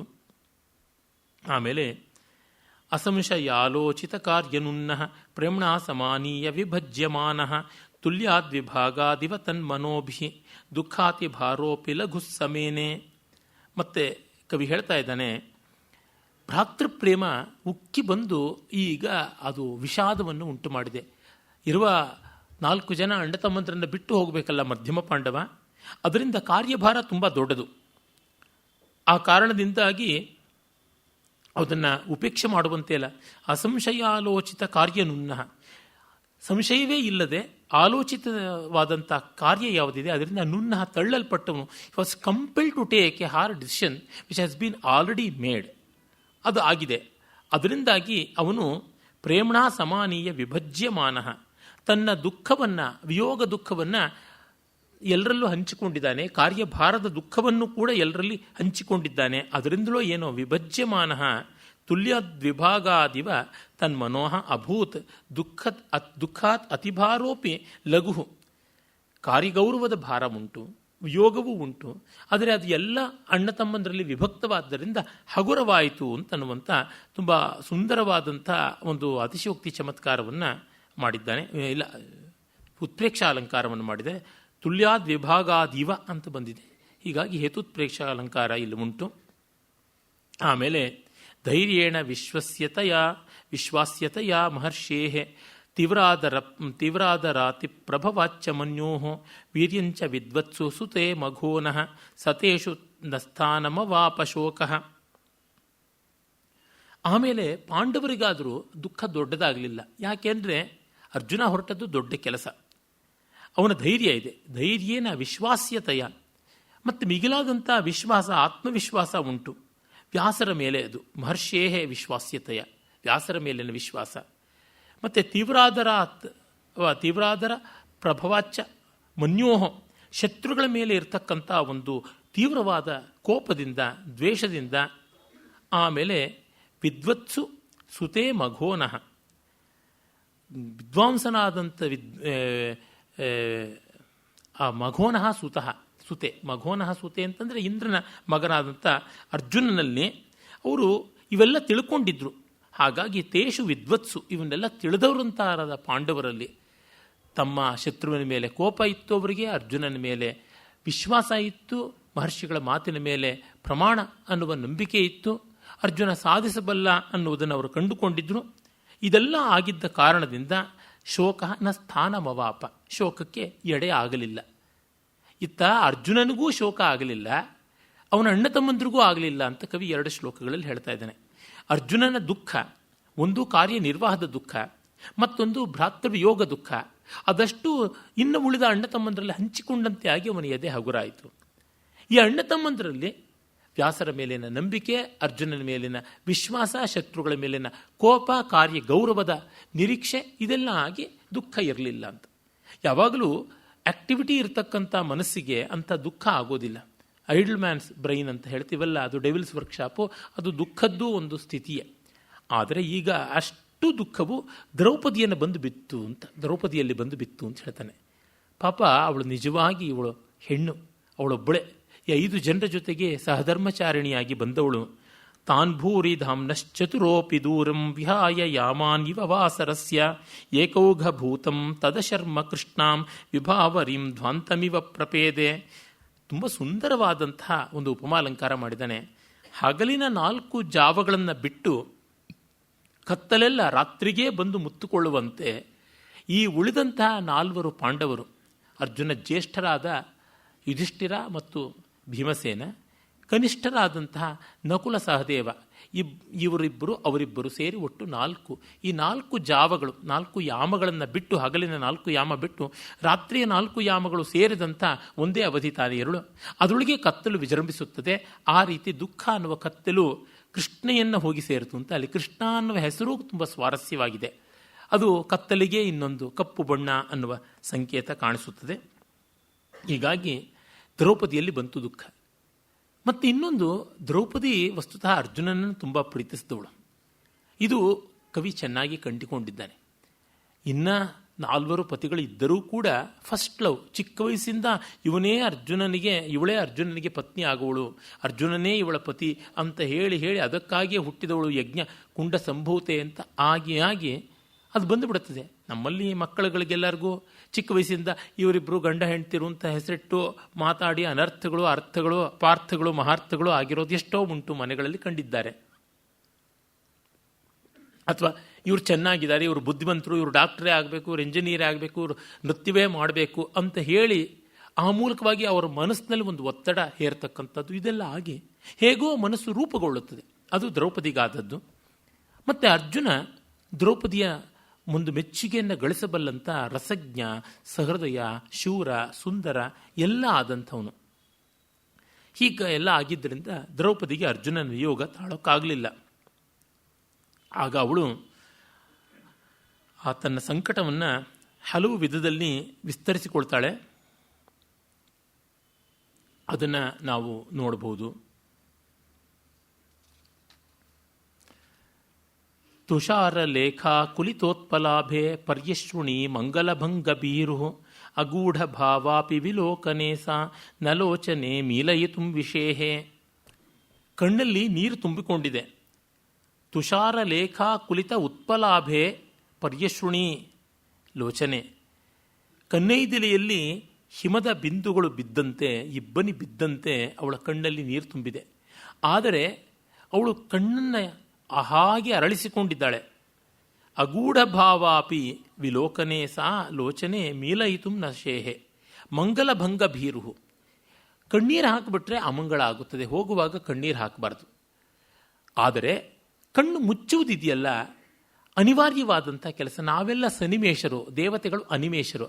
ಕಣ್ರೆಪ್ಪೆ ಮಿಟುಕಿಸಿದ್ರೆ ಕಣ್ಣೊಳಗಿರುವ ನೀರು ತುಳುಕಿ ಚಿಮ್ಮಿ ಬಿಡುತ್ತದೆ, ಅದು ಅಮಂಗಳ. ಹೀಗಾಗಿ ಅರ್ಜುನನ್ನ ನೋಡ್ತಾ ಇದ್ದಾಳೆ. ಅದು ವಿಲೋಕನೇ ಅಗೂಢ ಭಾವ. ಅರ್ಜುನ ಹೊರಟಿದ್ದಾನೆ, ಮತ್ತು ಇನ್ನೆಷ್ಟು ದಿವಸವೋ ಅವನು ಬರುವುದು. ನೋಡಿದ್ರೆ ಲೆಕ್ಕದ ಪ್ರಕಾರ 6-7 ವರ್ಷ ಆಗಿಬಿಡುತ್ತೆ ಮೂಲ ಮಹಾಭಾರತದಲ್ಲಿ. ಕಣ್ಣು ಅರಳಿಸಿ ನೋಡ್ತಾ ಇರೋದು, ಮತ್ತೆ ಇನ್ನೆಷ್ಟು ಕಾಲಕ್ಕೂ ನೋಡೋದು ಅಂತ ಕಣ್ಣಲ್ಲೇ ಅವನನ್ನು ಹೀರಿಕೊಳ್ಳುವಂತೆ ಕಾಣಿಸ್ತಾ ಇದೆ. ಅಗೂಢ ಭಾವ, ಮುಚ್ಚುಮರ ಇಲ್ಲದೆ ಚೆನ್ನಾಗಿ ನೋಡ್ತಾ ಇದ್ದಾಳೆ, ತೆರೆದ ಕಣ್ಣಿಂದ ನೋಡ್ತಾ ಇದ್ದಾಳೆ. ಹಾಗಾಗಿ ಅದಿದ್ದಾಳೆ ಕಣ್ಣು ತೆರೆದು, ಆದರೂ ಕಣ್ಣು ತುಂಬಿಕೊಂಡಿದೆ. ಆ ಕಣ್ಣು ನೀರು ತುಂಬಿಕೊಂಡಿರೋದ್ರಿಂದ ಕಣ್ಣನ್ನು ಬಿಡುವುದು ಮತ್ತೂ ಕಷ್ಟ. ಒತ್ತಡ ಆಗಿದೆ, ಕಣ್ಣೀರು ತುಂಬಿಕೊಂಡಿದೆ, ಕಣ್ಣು ಮಿಟುಕಿಸಲೇಬೇಕು. ಆದರೆ ಅಮಂಗಳ ಅಂತ ಆಗ್ತಾ ಇಲ್ಲ. ಹೀಗಾಗಿ ಲೋಚನೆ ಮೀಲಯಿತು ವಿಷೇಹೆ. ಸಹಿಸಲಿಲ್ಲ, ನೋಡೋದನ್ನ ಬಿಟ್ಟು ಕಣ್ಣು ಮುಚ್ಚಬೇಕು ಅಂತ ಅವಳಿಗೆ ಅನ್ನಿಸಲಿಲ್ಲ. ಅದನ್ನು ಕಷ್ಟಪಟ್ಟು ತಡ್ಕೊಂಡ್ಳು. ಅಂದರೆ ಕಣ್ಣೀರನ್ನು ಹಾಗೆ ಕಣ್ಣಲ್ಲಿಯೇ ಉಳಿಸಿಕೊಂಡ್ಳು. ಕಣ್ಣಲ್ಲಿ ತುಳುಕಲಿಲ್ಲ, ಕಣ್ಣಲ್ಲಿ ತುಂಬಿತಷ್ಟೇ. ಅಕೃತ್ರಿಮ ಪ್ರೇಮರಸಾಭಿರಾಮಂ ರಾಮಾರ್ಪಿತಂ ದೃಷ್ಟಿ ವಿಲೋಭಿ ದೃಷ್ಟಂ ಮನಃಪ್ರಸಾದ ಅಂಜಲಿನಾ ನಿಕಾಮಂ ಜಗ್ರಾಹ ಪಾಥೇಯಮಿವೇಂದ್ರಸೂನು. ಆಗ ದ್ರೌಪದಿ ಅರ್ಪಿಸಿದ ಅಕೃತ್ರಿಮವಾದ, ನಿರ್ಮಲವಾದ, ನೈಸರ್ಗಿಕವಾದ, ಸಹಜವಾದ, ಸರಳವಾದ ಪ್ರೇಮರಸದಿಂದ ರಮಣೀಯವಾದಂಥ ಆ ದೃಷ್ಟಂ, ದೃಷ್ಟಿ ವಿಲೋಭಿ, ಆಕರ್ಷಕವಾದಂಥ ಯಾವ ನೋಟ ಇದೆ, ನೋಟ ಆ ದೃಷ್ಟಂ ಅದನ್ನೇ ಪಾಥೇಯಮಿವ ಇಂದ್ರಸೂನು ಜಗ್ರಾಹ. ತನ್ನ ಪ್ರಯಾಣದ ಬುತ್ತಿ ಅನ್ನುವಂತೆ ತೆಗೆದುಕೊಂಡು ಹೋಗೋದಕ್ಕೆ ಇಷ್ಟಪಟ್ಟ, ಅದನ್ನು ತುಂಬಿಕೊಂಡ ಅಂತ. ಯಾವುದರಿಂದ? ಮನಃಪ್ರಸಾದಾಂಜಲಿನ, ತನ್ನ ನಿರ್ಮಲ ಮನಸ್ಸು ಎನ್ನುವ ಬೊಗಸೆಯನ್ನು ಒಡ್ಡಿ ಅವಳ ಪ್ರೇಮರಸ ಪ್ಲಾವಿತವಾದ ನೋಟ ಅನ್ನುವ ಬುತ್ತಿಯನ್ನು ಕಟ್ಟಿ ತೆಗೆದುಕೊಂಡು ಹೋದ ಅಂತ. ಬಹುದಿನದ ಪಯಣಕ್ಕೆ ತೆರಳಿರುವೆ ನಲ್ಲೇ ನಿಲುವ ಪಾಥೇಯವನು ನೀಡನೆಗೆ ಇಲ್ಲೇ ಅಂತ ತೀನಂಶ್ರೀಯವರು ಒಲಮೆಯಲ್ಲಿ ಒಂದು ಕವಿತೆ ಬರೆದಿದ್ದಾರೆ. ಅವನು ಗಂಡ ಹೊರಟಿದ್ದಾನೆ ಪ್ರಯಾಣಕ್ಕೆ. ತುಂಬ ದಿವಸಗಳು ಉಳಿತಕ್ಕಂಥ, ಹಳಸಿ ಹೋಗದ, ಒಣಗಿ ಹೋಗದ, ಮಾಸಿ ಹೋಗದಂತಹ ಒಳ್ಳೆ ಸರಸವಾದ, ಸುಗ್ರಾಸವಾದ, ಸದಾ ರುಚಿಕರವಾದ ಆಹಾರವನ್ನು ಪಾಥೇಯವಾಗಿ ಬುತ್ತಿಯಾಗಿ ಕೊಡುವಂತ. ಅದೇನೆಂದರೆ ಪ್ರೀತಿಯೇ, ಮತ್ತಿನ್ಯಾವುದೂ ಇಲ್ಲ. ಅದನ್ನು ಕೊಡಬೇಕು ಅಂತ. ಯಾವ ಯಕ್ಷ ಮೇಘದೂತದಲ್ಲಿ ಆ ಯಕ್ಷಿಯ ಪ್ರಣಯ ಪಾಥೇಯವನ್ನು ಅಂತರಂಗದಲ್ಲಿ ತುಂಬಿಕೊಂಡಿದ್ದನೋ, ಯಾವ ಪ್ರೀತಿ ಪಾಥೇಯವನ್ನು ಸೀತಾರಾಮರು ತುಂಬಿಕೊಂಡಿದ್ದರೋ ಆ ರೀತಿಯಾದಂಥದ್ದು. ಇಷ್ಟು ಭಾವತೀವ್ರವಾದಂಥದ್ದು ಆ ವಿಶ್ವಾಸ. ನಾವು ನೋಡಿದ್ದೀವಿ, ಎಷ್ಟೆಷ್ಟೋ ಜನ ದೂರ ದೂರದಲ್ಲಿ ಇಷ್ಟ ಬಂಧುಗಳಿಂದ ವಿಯುಕ್ತರಾಗಿರ್ತಾರೆ. ಅವ್ರ ನೆನಪನ್ನು, ಅವ್ರ ಫೋಟೋನೋ ಮತ್ತೊಂದೋ ಯಾವುದನ್ನೋ ಉಳಿಸಿಕೊಂಡು ಪಾಪ ಬದುಕನ್ನು ಎಳ್ಕೊಂಡು ಹೋಗ್ತಾರೆ. ಜೀವಿಕಾ ಪ್ರಸಂಗಗಳು ಹಾಗೆ. ಕೆಲವೊಮ್ಮೆ ದುರ್ಭರವಾದಂಥ ಕಾರ್ಯಭಾರ ಇರುತ್ತದೆ. ಆ ರೀತಿಯಾದದ್ದು ಅರ್ಜುನನಿಗೆ ಇದು ಅನಿವಾರ್ಯವಾದ ವಿಯೋಗ. ತುಂಬ ಕಡೆ ಕವಿ ಇಂದ್ರಸೂನು, ಶಕ್ರಸೂನು ಅಂತ ಹೀಗೆ ಅರ್ಜುನನ ಇಂದ್ರಪುತ್ರ ಅಂತ ಮತ್ತೆ ಹೇಳಿಕೊಂಡು ಬರ್ತಾನೆ. ಅವನ ಪರಾಕ್ರಮ ಎಂಥದ್ದು, ಅಭ್ಯುದಯ ಎಂಥದ್ದು ಅಂತ ತೋರಿಸೋದಕ್ಕೆ. ಮಗ್ನಾಂ ದ್ವಿಷಚ್ಛದ್ಮನಿ ಪಂಕಭೂತೆ ಸಂಭಾವನಾಂ ಭೂತಿಮಿವೋದ್ಧರಿಷ್ಯನ್ ಆಧಿದ್ವಿಷಾಮ ತಪಸಾಂ ಪ್ರಸಿದ್ಧೇ ಅಸ್ಮದ್ವಿನಾಮ ಭೃಷಮುನ್ಮನೀಭೂ. ಈಗ ಅವಳು ಅರ್ಜುನನಿಗೆ ಒಂದು ಸಂದೇಶ ಕೊಡ್ತಾಳೆ. ಅದು ಆರಂಭ ಮಾಡ್ತಾಳೆ. ಕೃಚ್ಛ್ರಾದಿತಿ ರಾಜಪುತ್ರಿ ಉವಾಚ ಅಂತ ಹೇಳ್ತಾಳೆ ಒಂದು ಶ್ಲೋಕದಲ್ಲಿ. ಕಷ್ಟಪಟ್ಟುಕೊಂಡು ಅವಳು ಹೇಳ್ತಾಳೆ ಏನಂತ, ಮಗ್ನಾನ್ ದ್ವಿಷಚ್ಛದ್ಮನಿ ಪಂಕಭೂತೆ, ವೈರಿಗಳ ವಂಚನೆ ಎನ್ನುವ ಕೆಸರಿನಲ್ಲಿ ನಮ್ಮ ಗೌರವ ಸಂಪತ್ತಿ ಎನ್ನುವಂಥದ್ದೇನಿದೆ, ಭೂತಿ ಸಂಪತ್ತಿ, ಅದು ಹೂತು ಹೋಗಿದೆ. ಅದನ್ನು ನೀನು ಎತ್ತಬೇಕಾಗಿದೆ. ಹಾಗಾಗಿ ನೀನು ಅದನ್ನು ಎತ್ತುವವರೆಗೂ ನಮ್ಮ ವಿರಹದ ನೋವನ್ನು ಗಮನಿಸಿಕೊಳ್ಳಬೇಡ, ಅದನ್ನು ಎಂದಿಗೂ ಕೂಡ ದೊಡ್ಡ ರೀತಿಯಲ್ಲಿ ಕಂಡುಕೊಳ್ಳಬೇಡ ಅಂತ. ಕಾರಣ ಇಷ್ಟೇ, ನಮ್ಮೆಲ್ಲರ ಅವಮಾನಕ್ಕೆ, ನಮ್ಮೆಲ್ಲರ ನಷ್ಟಕ್ಕೆ ಒಂದು ಪ್ರತಿಕಾರ, ಒಂದು ಸೇಡನ್ನು ಮಾಡಬೇಡವೆ, ನಿರ್ವಾಹ ಮಾಡಬೇಡವೆ, ವೈರಶುದ್ಧಿಯನ್ನು ಸಾಧಿಸಬೇಡವೆ. ಅದಕ್ಕಾಗಿ ಅಂತ ಅವಳು ಹೇಳ್ತಾ ಇದ್ದಾಳೆ. ಯಶೋಧಿಗಂತುಂ ಸುಖಲಿಪ್ಸಯಾವ ಮನುಷ್ಯ ಸಂಖ್ಯಾಮತಿವರ್ತಿತುಂ ವಾ ನಿರುತ್ಸುಕಾನಾಂ ಅಭಿಯೋಗ ಭಾಜಾಂ ಸಮುತ್ಸುಕೇವಂಗಮುಪೈತಿ ಸಿದ್ಧಿ. ಅವಳು ಹೇಳ್ತಾಳೆ, ಕೀರ್ತಿಯನ್ನು ಪಡೆಯೋದಕ್ಕೆ, ಸುಖವನ್ನು ಸಂಪಾದಿಸೋದಕ್ಕೆ, ಅತಿಮಾನುಷವಾದಂಥ ಯಾವುದೋ ಲೋಕೋತ್ತರವಾದ ಕಾರ್ಯವನ್ನು ಮಾಡೋದಕ್ಕೆ, ಮನುಷ್ಯ ಸಂಖ್ಯಾ ಅತಿವರ್ತಿತುಂಬ, ಮನುಷ್ಯರ ಅಳತೆ, ಸಂಖ್ಯಾ ಅಂದರೆ ಅಳತೆ, ಸೀಮಿತತೆ, ಅದನ್ನು ಮೀರೋದಕ್ಕೆ ಯಾರು ಉದ್ಯುಕ್ತರಾಗಿದ್ದಾರೆ, ಅವರು ಯಾರಿದ್ದಾರೆ ಅವರಿಗೆ ಸಮುತ್ಸುಕೇವ ಅಂಕಮುಪೈತಿ ಸಿದ್ಧಿ. ಸಿದ್ಧಿ ಅನ್ನೋದು ಸಂಭ್ರಮದಿಂದ, ಉಲ್ಲಾಸದಿಂದ ಅವರ ತೊಡೆಗೆ ಬಂದು ತಾನೇ ಕೂತ್ಕೊಂಡು ಬಿಡುತ್ತೆ ಅಂತ. ನಿರುತ್ಸುಕಾನಾಂ ಅಭಿಯೋಗ ಭಾಜಾಂ ಅಂದರೆ ನಿರುತ್ಸುಕವಾಗಿರತಕ್ಕಂಥವ್ರು ಯಾರಿದ್ದಾರೆ, ನಿರುತ್ಸುಕಾನಾಂ ಅಭಿಯೋಗ ಭಾಜಾಂ, ಉತ್ಸಾಹಶೀಲಿಗಳಲ್ಲದೆ ಇದ್ದವರ ವಿರುದ್ಧವಾಗಿ ಯಾರು ನಡ್ಕೊಳ್ಳೋದಕ್ಕೆ ಸಿದ್ಧ ಇದ್ದಾರೆ, ಆ ರೀತಿಯಾಗಿ ಅಂದರೆ ಮನಸ್ಸನ್ನು ಮುದುಡಿಕೊಳ್ಳದೆ ನಿರುತ್ಸಾಹದ ಮೇಲೆಯೇ ದಾಳಿ ಮಾಡಬಲ್ಲಂಥ ಸಾಮರ್ಥ್ಯ ಇರತಕ್ಕಂಥವ್ರು ಯಾರಿದ್ದಾರೆ, ಅಂಥವರ ಅಂತರಂಗಕ್ಕೆ, ಅಂಥವರ ಸಮೀಪಕ್ಕೆ ಸಿದ್ಧಿ ತಾನೇ ತಾನಾಗಿ ಹೋಗುತ್ತದೆ ಅಂತ ಇದ್ದೇ ಇದೆಯಲ್ವಾ. ಯಾರು ಉದ್ಯಮಶೀಲರೋ ಅವ್ರ ಹತ್ರಕ್ಕೆ ತಾನೇ ತಾನಾಗಿ ಸಂಪತ್ತಿಗಳು ಎಲ್ಲವೂ ಕೂಡ ಹೋಗುತ್ತವೆ. ಅನುದ್ಯಮಶೀಲಿಗಳ ಬಳಿಗೆ ಯಾವುದು ಹೋಗುವಂಥದ್ದಲ್ಲ. ಉದ್ಯಮೇನೈವ ಸಿದ್ಧ್ಯಂತಿ ಕಾರ್ಯಾಣಿ ನಮನೋರಥೈ ನಹಿ ಸುಪ್ತಸ್ಯ ಸಿಂಹಸ್ಯ ಪ್ರವಿಶಂತಿ ಮುಖ್ಯ ಮೃಗ ಅಂತ ಹಿತೋಪದೇಶ ಹೇಳ್ತದಲ್ಲ. ಅಂತಹ ಸಿಂಹ ಕೂಡ ಏನು ಕೆಲಸ ಮಾಡದೆ ಬಾಯಿ ತೆರ್ಕೊಂಡಿದ್ರೆ ಒಂದು ಪ್ರಾಣಿ ಕೂಡ ಒಳಗಡೆ ಹೋಗುವಂಥದ್ದಲ್ಲ. ಅದನ್ನು ಸೋಮದೇವ ಸೂರಿ ಯಶಸ್ತಿಲಕ ಚಂಪುನಲ್ಲಿ ತುಂಬ ಚೆನ್ನಾಗಿ ಹೇಳ್ತಾನೆ. ಉದ್ಯೋಗ ಖಲು ಕರ್ತವ್ಯ ಫಲಂ ಮಾರ್ಜಾರವತ್ ಭವೇತ್, ಜನ್ಮ ಪ್ರಭೃತಿ ಗೌರ್ನಾಸ್ತಿ ಪಯಃ ಪಿಬತಿ ನಿತ್ಯಶಃ ಅಂತ. ಕೆಲಸ ಮಾಡಬೇಕು, ಫಲ ಬೆಕ್ಕಗಾದಂಗೆ ಆಗುತ್ತೆ. ಅದು ಹಸುವನ್ನು ಕಟ್ಟಿಲ್ಲ, ಸಗಣಿಯನ್ನು ಎತ್ತಿಲ್ಲ, ಫುಲ್ಲನ್ನು ತಂದಿಲ್ಲ, ಹಾಲನ್ನು ಕರೆದಿಲ್ಲ, ಆರು ಪ್ರತಿ ದಿವಸ ಹಾಲು ಕುಡಿಯುತ್ತೆ ಅಂತ. ಎಲ್ಲಿಂದಲೋ ಏನೋ ಯಾರ್ದೋ ಮನೆಗೆ ದಾಳಿ ಇಟ್ಟು ಕದ್ದು ಮುಚ್ಚಿ ಏನೋ ಮಾಡಿ ಹೋಗುತ್ತದಲ್ಲ. ಪ್ರಯತ್ನ ಅನ್ನೋದು ಬೇಕೇ ಬೇಕು, ಉದ್ಯಮಶೀಲತೆ ಅದು ಏನೇ ಆಗಿರ್ಬೋದು. ಮೊನ್ನೆ ಯಾವುದೋ ಒಂದು ವಾಟ್ಸಪ್ನಲ್ಲಿ ಮೆಸೇಜ್ ನೋಡಿದ್ದೆ, ಒಬ್ಬ ಮಹಾ ಸಾಧ್ವಿ ಸುಶೀಲೆ ಸಾಧ್ವಿ ಲಲಾಮೆ ಗಂಡನಿಗೆ ದಿವಸ 3 ಚೈನ್ಗಳನ್ನು ಕಿತ್ಕೊಂಡು ಬರದೇ ಇದ್ರೆ ನಿಂಗೆ ಊಟ ಹಾಕೋದಿಲ್ಲ ಅಂತ. ಮಿನಿಮಮ್ 3 ಚೈನು ಅಂತ ಅವಳು ಪ್ರಿಸ್ಕ್ರಿಪ್ಷನ್ನು ಟಾರ್ಗೆಟ್ಟು ಕೊಟ್ಟಿದ್ದು. ಅವನು ಮಾಡಬೇಕು ಆ ರೀತಿಯಾಗಿ. ಹೀಗೆ ಉಂಟು. ಉದ್ಯೋಗ ಅನ್ನುವುದು ಅಷ್ಟು ದೊಡ್ಡದು. ಲೋಕೆ ವಿಧಾತ್ರ ವಿಹಿತಸ್ಯ ಗೋಪ್ತುಂ ಕ್ಷತ್ರಸ್ಯ ಮುಷ್ಟನ್ ವಸುಜೈವತ್ರ ಮೋಜಃ ತೇಜಸ್ವಿತಾಯ ವಿಜಯೈಕವೃತ್ತೇ ನಿಘ್ನನ್ ಪ್ರಿಯಂ ಪ್ರಾಣಮಿವಾಭಿಮಾನಂ. ಈ ಅಭಿಮಾನ ಅನ್ನೋದಿದೆಯಲ್ಲ, ಅದು ತುಂಬ ದೊಡ್ಡ ವಸ್ತು. ಬ್ರಹ್ಮ ಲೋಕಂ ವಿಧಾತ್ರ ವಿಹಿತಸ್ಯ ಗೋಪ್ತುಂ ಕ್ಷತ್ರಸ್ಯ, ಬ್ರಹ್ಮ ಲೋಕವನ್ನು ಕಾಪಾಡಬೇಕು ಅಂತಲೇ ಗೋಪ್ತುಂ ಕ್ಷತ್ರಸ್ಯ ಅಂದರೆ ಕ್ಷತ್ರಿಯ ಅಂತಕ್ಕಂಥ ಒಂದು ವರ್ಗವನ್ನು ಅವನು ಸೃಷ್ಟಿ ಮಾಡಿದ, ಅಂಥದ್ದನ್ನು ಮಾಡಿದ. ಹಾಗೆ ಅವನು ಮಾಡಿದ್ದಾನೆ. ಅವನು ಈ ಕ್ಷತ್ರಿಯರನ್ನು ಹೀಗೆ ಹುಟ್ಟಿಸಿದಂಥ ಬ್ರಹ್ಮ, ಅವನು ತೇಜಸ್ಸು ಅಂತಕ್ಕಂಥ ಐಶ್ವರ್ಯವನ್ನು ಮುಷ್ಟನ್ ವಸು ಜೈತ್ರಂ ಓಜಃ, ಎಲ್ಲವನ್ನೂ ಜಯಶೀಲವಾಗಿ ಉಳಿಸ್ಕೊಂಡಂಥ ಅಂದರೆ ಗೆಲ್ಲಬಲ್ಲ.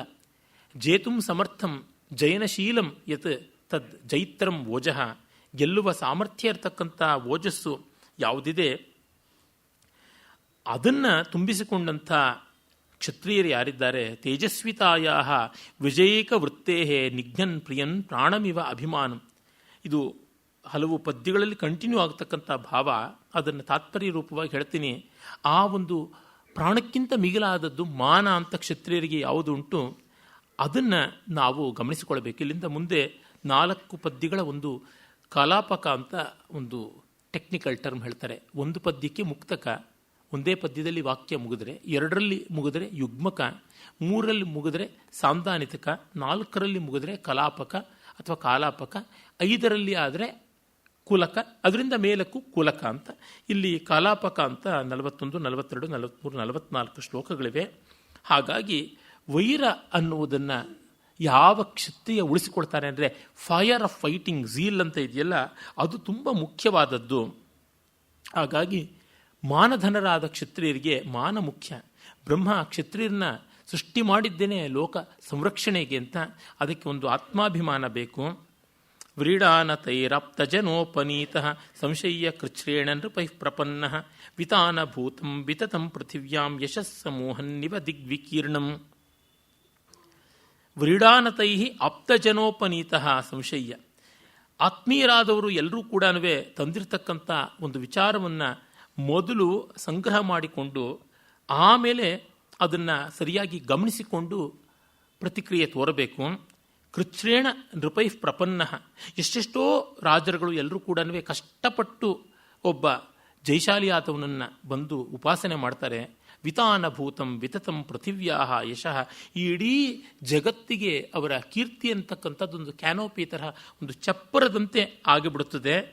ಆ ರೀತಿ ದಿಗಂತ ವಿಶ್ರಾಂತವಾದಂತಹದ್ದು ದಿಗ್ವಿಕೀರ್ಣಂ ಯಶಃ. ಯಾವುದು ವಿತಾನಭೂತಂ, ದಿಕ್ಕುಗಳಿಗೂ ಚೆಲ್ಲಾಪಿಲ್ಲಿಯಾದಂಥ ಕೀರ್ತಿ ಆಕಾಶದಲ್ಲಿ ಬೆಳ್ಳನೆಯ ಚಪ್ಪರದಂತೆ ಹರಡಿಕೊಳ್ಳುತ್ತಲ್ಲ, ಆ ರೀತಿಯಾದಂತಹ ಒಂದು ಕೀರ್ತಿಯನ್ನು ಪಡೆಯಬೇಕು.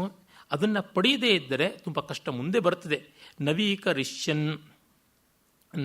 ನವೀಕರಿಷ್ಯತ್ಯುಪ ಉಪಶುಷ್ಯದಾರ್ದ್ರ ಸತದ್ವಿನಾಮೇ ಹೃದಯಂ ನಿಕಾರ. ಇದನ್ನೆಲ್ಲ ಮಾಡದೇ ಇದ್ದಾಗ ನನಗೆ ಶತ್ರುಗಳ ಹೊಸದಾಗಿ ಮಾಡಿರ್ತಕ್ಕಂಥ ಹೃದಯಂ ನಿಕಾರ, ಅವಮಾನ ಮಾಡಿದ್ದು, ನೋವು ಮಾಡಿದ್ದು ಯಾವುದಿದೆ, ನವೀಕರಿಷ್ಯತಿ, ಅದು ರೆನ್ಯೂ ಮಾಡ್ತಾ ಇರುತ್ತೆ ಅಂತ. ಇವನ್ನೆಲ್ಲ ಮಾಡದೇ ಇದ್ದರೆ, ಅಂದರೆ ಮಾನಕ್ಕಾಗಿಯೇ ಕ್ಷತ್ರಿಯ ಬಾಳದೇ ಇದ್ದರೆ, ತನ್ನ ಕೀರ್ತಿಯನ್ನು ದಿಗಂತ ವಿಶ್ರಾಂತವಾಗಿ ಮಾಡದೇ ಇದ್ದರೆ, ನನ್ನಂಥವಳ ಹೃದಯದಲ್ಲಿ ಅದು ಹೊಸ ಹೊಸ ಗಾಯಗಳನ್ನು ಮಾಡ್ತಾ ಇರುತ್ತೆ. ಹಳೆ ಗಾಯವನ್ನು ಕಿತ್ತು ಮತ್ತೆ ಹೊಸದಾಗಿ ಮಾಡ್ತಾ ಇರುತ್ತೆ.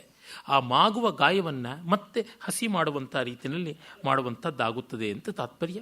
ವೀರ್ಯಾವದಾನೇಶು ಕೃತಾವಮರ್ಶ ತನ್ವನ್ ಅಭೂತಾಮಿವ ಸಂಪತೀತಿಂ ಕುರ್ವನ್ ಪ್ರಯಾಮಕ್ಷಯಮಾಯತೀನಾಂ ಅರ್ಕತ್ವಿಷಾಮನ್ನ ಇವಾವಶೇಷಃ.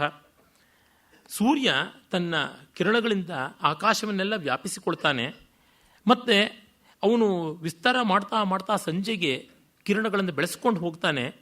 ಆದರೂ ಅದರ ಕಾಂತಿ ಮತ್ತು ಅದರ ತೀವ್ರತೆ ಕುಗ್ಗುತ್ತಾ ಬರುತ್ತದೆ. ಹಾಗೆ ಶತ್ರುಗಳ ಈ ಒಂದು ಶೋಭೆಯನ್ನು, ಅವರ ಒಂದು ಪರಾಕ್ರಮವನ್ನು ಅದನ್ನು ಕುಗ್ಗಿಸಿಕೊಂಡು ನಮ್ಮ ಬಲವನ್ನು, ಭವಿಷ್ಯವನ್ನು ವಿಸ್ತಾರ ಮಾಡಬೇಕು. ಶತ್ರುಗಳಿಗೆ ವ್ಯತಿರಿಕ್ತವಾಗಿ ಮಾಡಬೇಕು. ಹೀಗೆ ಮಾಡದೇ ಇದ್ದಾಗ ನಿಜವಾಗಿ ಅದನ್ನು ಮನಸ್ಸನ್ನು ನೋವುಪಡಿಸ್ತಕ್ಕಂಥದ್ದೇ ಆಗುತ್ತದೆ ಅಂತ ಹೇಳ್ತಾಳೆ. ಆಮೇಲೆ ಅವಳು ಹೇಳ್ತಾಳೆ, ಸಕ್ಷತ್ರಿಯಸ್ತ್ರಾಣ ಸತಾಂ ಯತ್ ತತ್ಕಾರ್ಮುಕಂ ಕರ್ಮಸು ಯಸ್ಯ ಶಕ್ತಿ ವಹಂತ್ವಯೀಂ ಯದ್ಯಫಲೇರ್ಥಜಾತೆ ಕರೋತ್ಯ ಸಂಸ್ಕಾರ ಹತಾಮಿವೋಕ್ತಿಂ. ಯಾವನು ಕ್ಷತ್ರಿಯ ಅಂತಂದರೆ ರಕ್ಷಣೆಯ ಸಾಮರ್ಥ್ಯ ಇರುವವನೇ ಕ್ಷತ್ರಿಯ. ಕಾಳಿದಾಸನ ಮಾತನ್ನು ಇಲ್ಲಿ ಪ್ರತಿಧ್ವನಿಸ್ತಾನೆ. ಕ್ಷತ್ರಾತ್ ಕಿಲ ತ್ರಾಯತ ಇತ್ಯುದಗ್ರಹ. ಕ್ಷತ್ರ ಶಬ್ದ ಅಂತ ರಘುವಂಶದ 2ನೇ ಸರ್ಗದ ಮಾತು. ಸಕ್ಷತ್ರಿಯ ತ್ರಾಣಸಹ ಯಹ ಸಹ ತ್ರಾಣಸಹ. ತಾಕತ್ತು ಯಾವನಿಗಿದೆ ಕಾಪಾಡೋದೊಳಗೆ ಅವನು. ಸತಾಂ ತ್ರಾಣಸಹ, ಸಜ್ಜನರನ್ನು ಕಾಪಾಡಬೇಕು. ಕ್ಷತ್ರಿಯನ ಉಪನಾಮವೇ ವರ್ಮ. ವರ್ಮ ಅಂದರೆ ಕವಚ. ಆ ಬಗೆಯಲ್ಲಿರಬೇಕು. ಮತ್ತು ತತ್ಕಾರ್ಮುಖಂ ಕರ್ಮಸು ಯಸ್ಯ ಶಕ್ತಿ. ಯಾವುದು ಹೆದೆಯೇರಿಸಲ್ಪಟ್ಟದ್ದಾಗಿ ಬಾಣಗಳನ್ನು ನಿರಂತರವಾಗಿ ಉಗುಳುವುದಕ್ಕೆ ಸಾಮರ್ಥ್ಯ ಹೊಂದಿದೆಯೋ ಆ ರೀತಿಯಾದದ್ದನ್ನೇ ಬಿಲ್ಲು ಅಂತ ಅನಿಸ್ತೀವಿ. ಸುಮ್ಮನೆ ಯಾವುದೋ ಒಂದು ಇರಲಿ ಅಲಂಕಾರ ಅಂತ ಮಾಡಿದರೆ ಅಲ್ಲ. ಪಿಂಜಾರರು ಹತ್ತಿಯನ್ನು ಹಿಂಜುವುದಕ್ಕೂ ಬಿಲ್ಲಿನಂಥದ್ದೊಂದನ್ನು ಬಳಸ್ತಾರೆ. ಆ ರೀತಿಯಾಗಿ ಆಗುತ್ತದೆ. ಅಂಥದ್ರೊಳಗೆ ಏನೂ ಪ್ರಯೋಜನವಿಲ್ಲ. ವಹನ್ ದ್ವಯೀಂ ಯದ್ಯಫಲೇ ಅರ್ಥಜಾತೆ ಕರೋತಿ ಅಸಂಸ್ಕಾರ ಹತೋ ಹತಾಮಿವ ಮುಕ್ತಿಂ. ಹಾಗಲ್ಲದೆ ಸುಮ್ಮನೆ ನಿರರ್ಥಕವಾಗಿ, ಅಂದರೆ ಕೇವಲ ನಾಮಮಾತ್ರಕ್ಕೆ ಕ್ಷತ್ರಿಯ ಅಂತ, ನಾಮಮಾತ್ರಕ್ಕೆ ಧನುಸ್ಸು ಅಂತ ಇಟ್ಟುಕೊಂಡು ಏನು ಪ್ರಯೋಜನವಿಲ್ಲ. ಎಷ್ಟೋ ಜನರುಗಳ ಹೆಸರಿನಲ್ಲಿ ಶಾಸ್ತ್ರಿ ಅಂತ ಇರುತ್ತೆ, ಆಚಾರ್ಯ ಅಂತ ಇರುತ್ತೆ, ದೀಕ್ಷಿತ ಅಂತ ಇರುತ್ತೆ, ವಾಜಪೇಯಿ ಅಂತ ಇರುತ್ತೆ. ಅವರಿಗೆ ವಾಜಪೇಯಿ ಯಾಗವೂ ಇಲ್ಲ, ಅತ್ಯಷ್ಟಿಗೆ ಜ್ಯೋತಿಷ್ಠೋಮ ಇತ್ಯಾದಿ ಯಜ್ಞಗಳನ್ನು ಮಾಡಿದ್ದು ಅಲ್ಲ, ಯಾವುದೇ ಒಂದು ಶಾಸ್ತ್ರವನ್ನು ಓದಿದ ಶಾಸ್ತ್ರಿಗಳು ಆಗಿರೋಲ್ಲ. ಹೀಗೆ ಉಪನಾಮ ಮಾತ್ರದಿಂದಲೇ ಆಗಿರ್ತಾರೆ. ಯಜ್ಞೋಪವೀತೇನ ಪಂಡಿತ, ಶಾಲು ಮಾತ್ರೇಣ ಪಂಡಿತ ಅಂತೆಲ್ಲ ಇವೆಯಲ್ಲ. ಅವಿಮಾರಕ ನಾಟಕದಲ್ಲಿ ಒಂದು ಒಳ್ಳೆಯ ಸನ್ನಿವೇಶ ಬರ್ತದೆ. ವಿದೂಷಕನ ಜೊತೆಯಲ್ಲಿ ಮಾತು ನಡೀತಾ ಇರ್ತದೆ. ಅಲ್ಲಿ ರಾಜಕುಮಾರಿ ಕೇಳ್ತಾ ಇರ್ತಾಳೆ ಅವಳ ಸಖಿಯರ ಜೊತೆಯಲ್ಲಿ, ಯಾರಾದರೂ ಒಳ್ಳೆಯ ಸದ್ಬ್ರಾಹ್ಮಣ ಇದ್ದರೆ ದಾನ ಮಾಡಬೇಕು ಅಂತ. ಏನು ನಾನು ಹೋಗ್ಬಿಟ್ಟಿದ್ದನು ಅಯೋಗ್ಯ ಅಂತಲ್ಲ, ಇನ್ಯಾವುದಾದ್ರು ಬೇರೆ ಜಾತಿಯವನು ಮತದವನು ಅಂತಲ ಅಂತ. ಅಲ್ಲ ನಿನಗೇನು ಬ್ರಾಹ್ಮಣ್ಯವೇ ಇಲ್ಲವಲ್ಲ ಅಂತ. ಇದೆ ನನಗೆ ಬೇಕಾದಂತೆ ಇದೆ. ಅಸ್ತಿ ರಾಮಾಯಣಂ ನಾಮ ನಾಟ್ಯಶಸ್ತ್ರಂ ತತ್ತ 3 ಶ್ಲೋಕೆ ಅಧೀತಂ ಅಂತಂತಾನೆ. ಅದು ಲಿಂಗ ವಚನ ವಿಭಕ್ತಿ ಎಲ್ಲವೂ ಕೂಡ ವ್ಯಸ್ತವಾಗಿರ್ತಕ್ಕಂಥದ್ದು.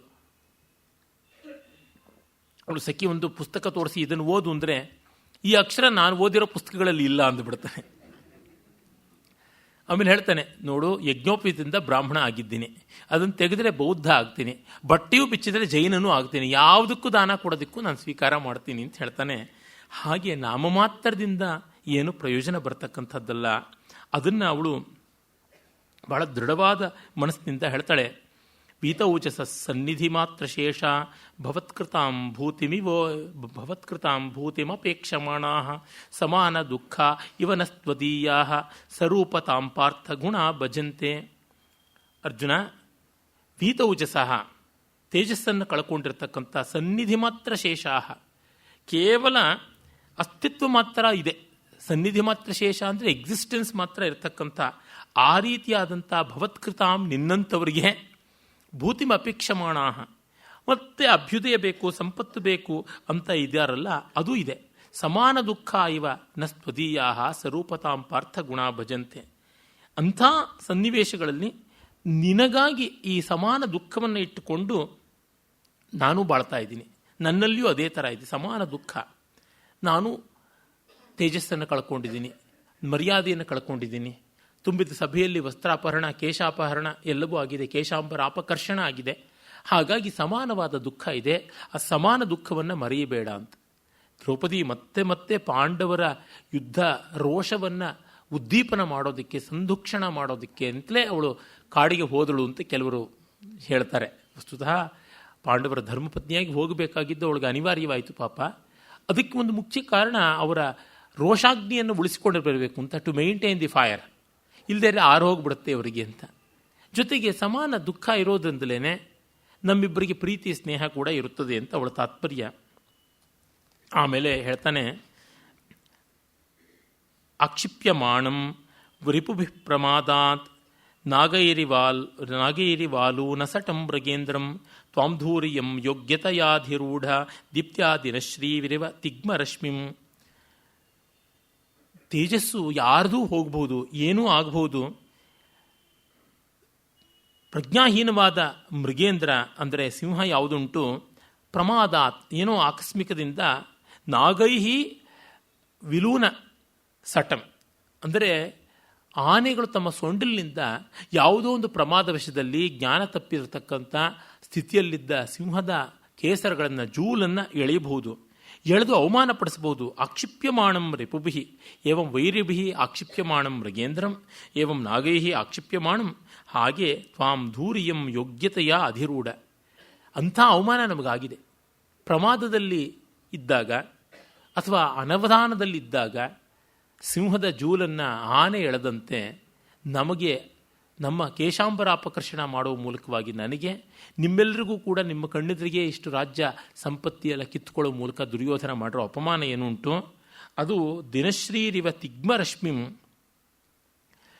ಮತ್ತೆ ಅದನ್ನು ವರ್ಚಸ್ಸನ್ನು, ಅಭಿವೃದ್ಧಿಯನ್ನು ತಂದುಕೊಡಬೇಕು. ತ್ವಾಂ ಧೂರಿಯಂ ಯೋಗ್ಯತೆಯ ಅಧಿರೂಢ.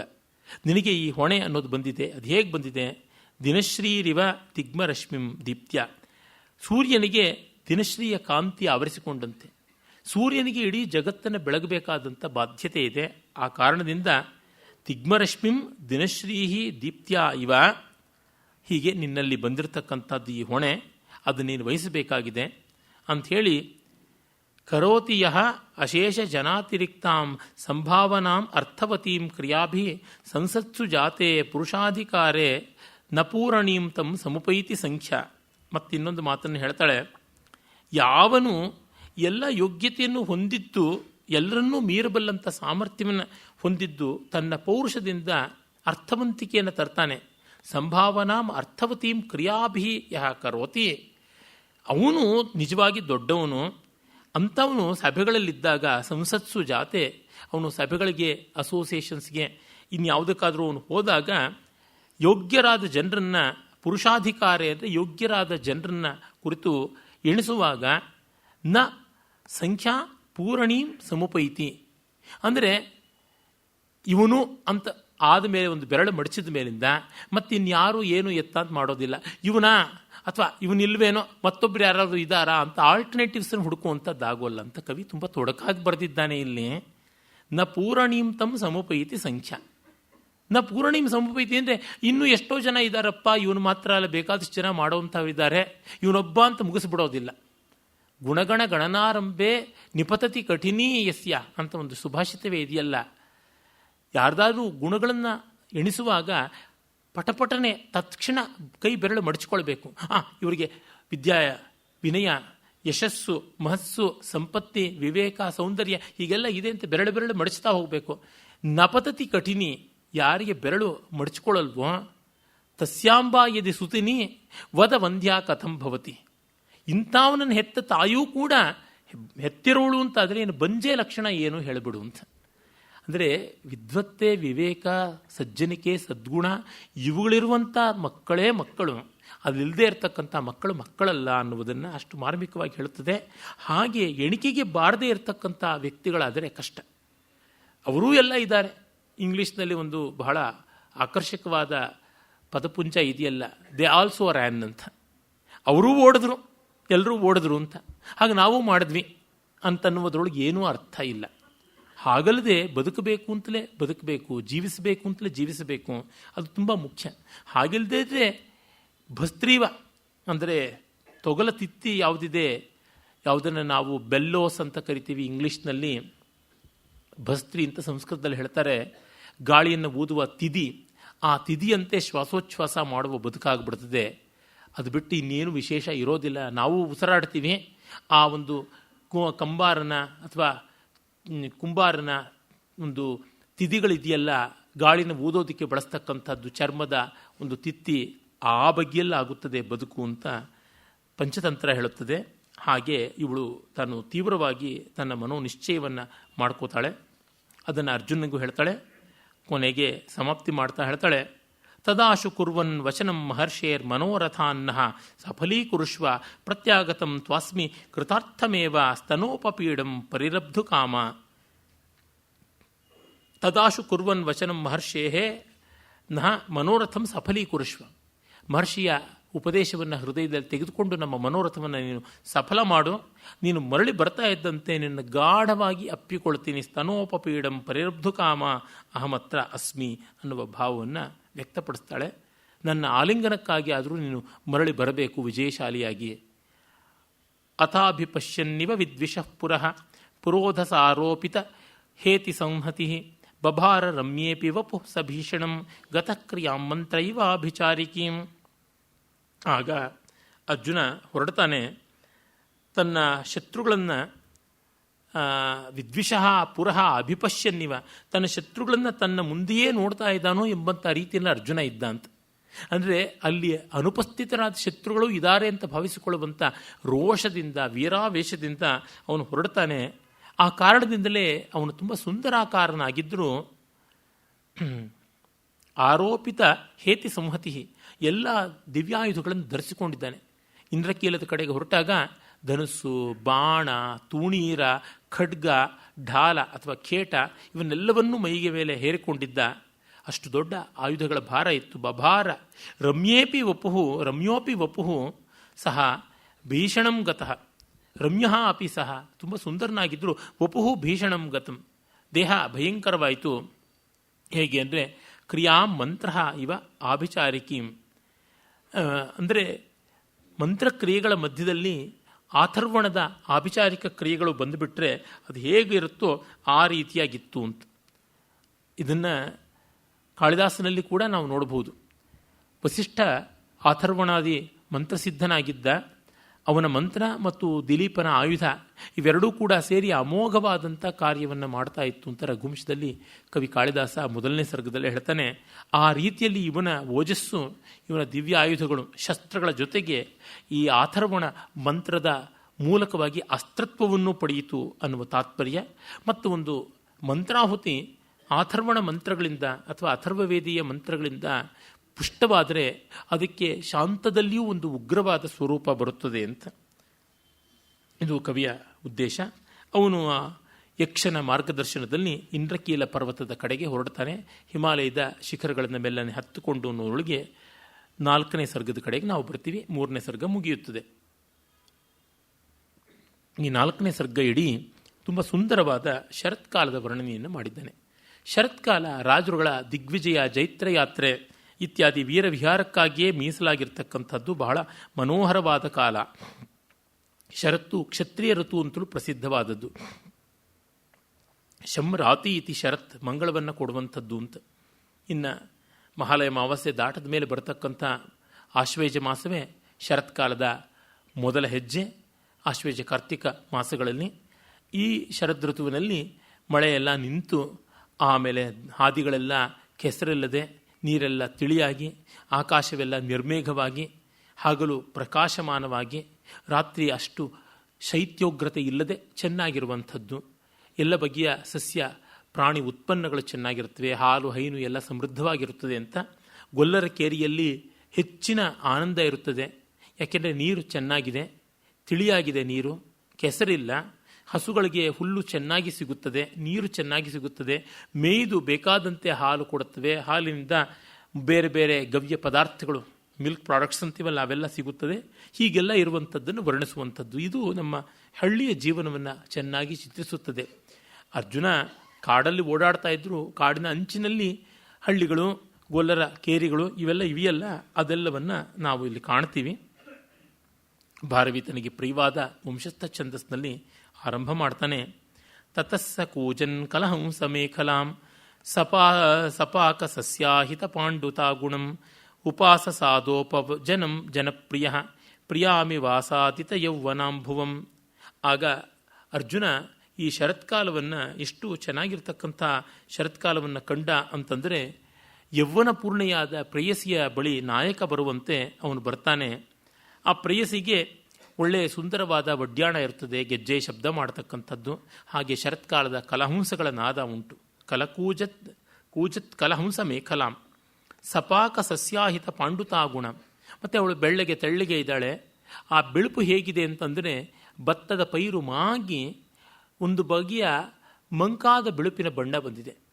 ಆ ಮಾಗಿದ ಭತ್ತದ ಪೈರು ಒಣಗಿ ಮಲಗುತ್ತದಲ್ಲ, ಆ ಛಾಯೆಯನ್ನು ನಮ್ಮ ಕವಿ ಕೊಟ್ಟಿದ್ದಾನೆ, ಅದನ್ನು ಕಾಣಬೇಕು. ಉಪಾಸಸಾದ ಉಪಜನಂ ಜನಪ್ರಿಯ.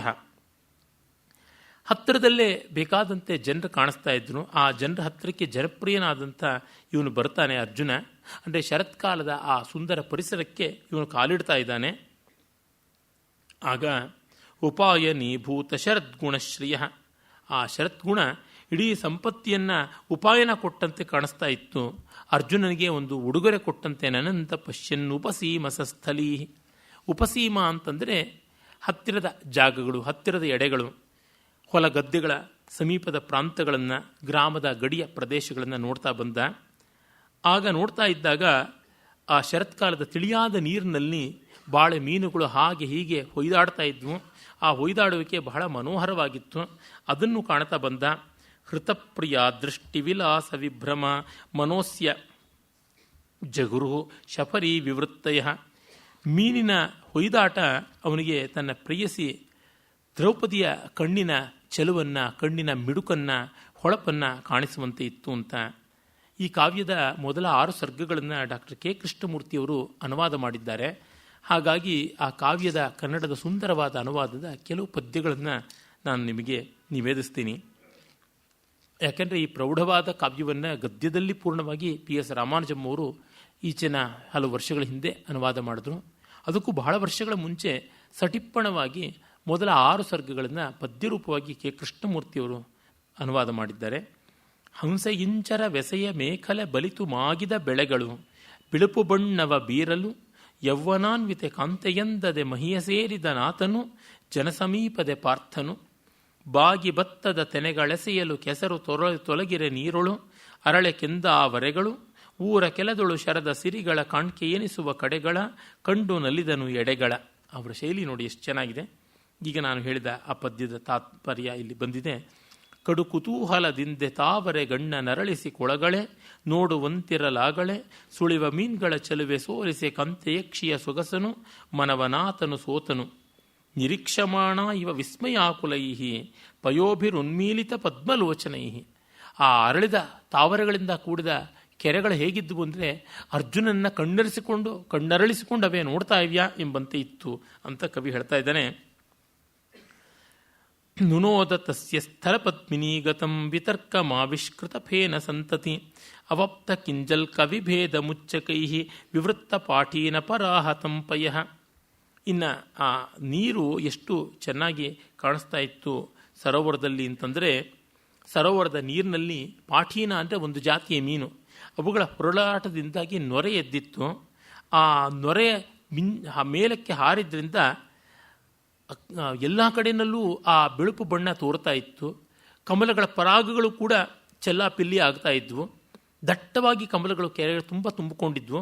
ಅದನ್ನು ನೋಡಿದಾಗ ತಾವರೆ ಇಡೀ ತುಂಬಿಕೊಂಡು ಆ ಸರೋವರವೆಲ್ಲ ತಾವರೆಗಳಿಂದಲೇ ತುಂಬಿ ಅದು ಸರೋವರದ ನೀರನ್ನು ತೋರ್ಪಡಿಸದೆ ಕೇವಲ ಸ್ಥಳಕಮಲಗಳ ನೆಲದಾವರೆಗಳ ಅನ್ನುವಂತೆ ಇತ್ತು. ಈಗ ಆ ಪಾಠೀನ ಚಲನದಿಂದ ಅಂದರೆ ಮೀನುಗಳ ಹೊರಳಾಟದಿಂದ ಅಲ್ಲಿಂದ ನೀರಿನ ನೊರೆ ಮೇಲಕ್ಕೆದ್ದು ಹಾರಿ ಬರುವುದರಿಂದ ಆ ಎಲ್ಲ ಕ್ರಿಯೆಗಳಿಂದ ನೀರು ಇದೆ ಅಂತ ಗೊತ್ತಾಗ್ತಾ ಇತ್ತು. ಆ ಮೀನುಗಳ ಹೊರಳಾಟದಿಂದ ಕಮಲಗಳ ಕೇಸರಗಳು ದಳಗಳು ಅಲ್ಲಾಡ್ತಾ ಇದ್ವು. ಹೀಗಾಗಿ ಕಮಲ ಇತ್ತು, ಅದು ನೀರಲ್ಲಿದೆ, ಇದು ನೆಲದ ಕಮಲ ಅಲ್ಲ, ನೆಲದಾವರೆಯಲ್ಲ, ಇದು ಜಲದಾವರೆ, ನೀರಿನ ತಾವರೆ ಅಂತ ಗೊತ್ತಾಗುವಂತೆ ಇತ್ತು ಅಂತ ಕವಿ ಒಂದು ಕಲ್ಪನೆಯನ್ನು ಮಾಡ್ತಾನೆ. ಅದು ಸಸಂದೇಹ ಅಲಂಕಾರ ಅಂತ ಒಂದು ಬಗೆಯ ಅಲಂಕಾರ, ಸಂದೇಹವನ್ನು ಉಂಟು ಮಾಡ್ತಾ ಇತ್ತು ಅಂತ. ಆಮೇಲೆ ಕವಿ ಮುಂದುವರೆದು ಹೇಳ್ತಾನೆ. ಉಪಾರತ ಪಶ್ಚಿಮರಾತ್ರಿ ಗೋಚರಾತ್ ಅಪಾರ ಎಂತಃ ಪತಿತುಂ ಜವೇನ ಗಾಂ ತಮುತ್ಸುಕಾಶ್ಚಕ್ರೂರ್ ಅವೇಕ್ಷಣೋತ್ಸುಕಂ ಗವಾಂ ಗಣ ಪ್ರಸ್ನುತ ಪೀವರೌಧಸಃ. ಶರತ್ಕಾಲದಲ್ಲಿ ಹಸುಗಳ ಸಂಪತ್ತಿ ಚೆನ್ನಾಗಿರುತ್ತದೆ, ಗೋಧನ ಸಮೃದ್ಧವಾಗಿರುತ್ತದೆ ಅಂತಂದನಲ್ಲ. ಆ ಮೇಯುವ ಗೋಮಾಳಗಳಿರುತ್ತವೆ ದೂರದ ಪ್ರದೇಶಗಳಲ್ಲಿ. ಆ ಗೋಮಾಳಗಳಲ್ಲಿ ಓಡಾಡ್ಕೊಂಡು ಬರ್ತಕ್ಕಂಥದ್ದು, ಅದನ್ನು ಗೋಪ್ರಚಾರ ಅಂತ ಕರೀತಾರೆ. ಧರ್ಮಶಾಸ್ತ್ರಾದಿಗಳೆಲ್ಲ ಬರುತ್ತದೆ. ಗೋಪ್ರಚಾರಗಳಲ್ಲಿ ಅವು ಓಡಾಡಿಕೊಂಡು ಬಂದಿವೆ. ಹಾಗೆ ಅವು ಬರ್ತಾ ಇವೆ. ಪಶ್ಚಿಮ ರಾತ್ರಿ ಗೋಚರ, ರಾತ್ರಿಯ ಹೊತ್ತಿಗೆ ಬರ್ತಾ ಇವೆ ಅವು, ಅಂದರೆ ಮುಸ್ಸಂಜೆ ಹೊತ್ತಿಗೆ ಅವು ಬರ್ತಾ ಇವೆ ಅಂತ ತಾತ್ಪರ್ಯ. ಅದನ್ನು ಪಶ್ಚಿಮ ರಾತ್ರಿ ಅಂತಂದರೆ ಕೊನೆಯ ಹಂತದ ರಾತ್ರಿ ಅಂತ ಆಗುತ್ತದೆ. ಅದಷ್ಟು ಸರಿಯಾಗೋಲ್ಲ, ಅದಕ್ಕಿಂತ ಮುಂಚೆಯೇ ಇದ್ದಿರಬೇಕು ಅಂತ ಅನಿಸುತ್ತದೆ. ಯಾಕೆಂದರೆ ಹಸುಗಳು ತಮ್ಮ ಕರುಗಳಿಗೆ ಹಾಲು ಕೊಡುವುದು ಸಾಯಂಕಾಲದ ಹೊತ್ತಿಗೆ. ಯಾವುದೋ ರಾತ್ರಿಯ ಕೊನೆಯ ಜಾವದಲ್ಲಿ ಮೇಯ್ದುಕೊಂಡು ಬರುತ್ತವೆ ಅಂತಂದರೆ ಕತ್ತಲಿನಲ್ಲಿ ಕಷ್ಟ ಹಸುಗಳಿಗೆ ಬರೋದು, ಮತ್ತು ಅಲ್ಲಿವರೆಗೂ ಕರುಗಳು ಹಸ್ತುಕೊಂಡಿರೋಕ್ಕೂ ಸಾಧ್ಯವಿಲ್ಲ. ಹಾಗಾಗಿ ಅದು ಪೂರ್ವರಾತ್ರವೇ ಆಗಿರಬೇಕು, ಪಶ್ಚಿಮ ರಾತ್ರಿ ಅಲ್ಲ ಅಂತ ಅನಿಸುತ್ತದೆ. ಏನೋ ಭಾರವಿಯಲ್ಲಿ ಈ ಒಂದು ಲೋಪವನ್ನು ಕಂಡು ಸಮಾಧಾನವೇ ಅಥವಾ ಅಸಮಾಧಾನವೇ ಏನು ತೋಡ್ಕೊಳ್ಳೋದು ಗೊತ್ತಾಗೋಲ್ಲ.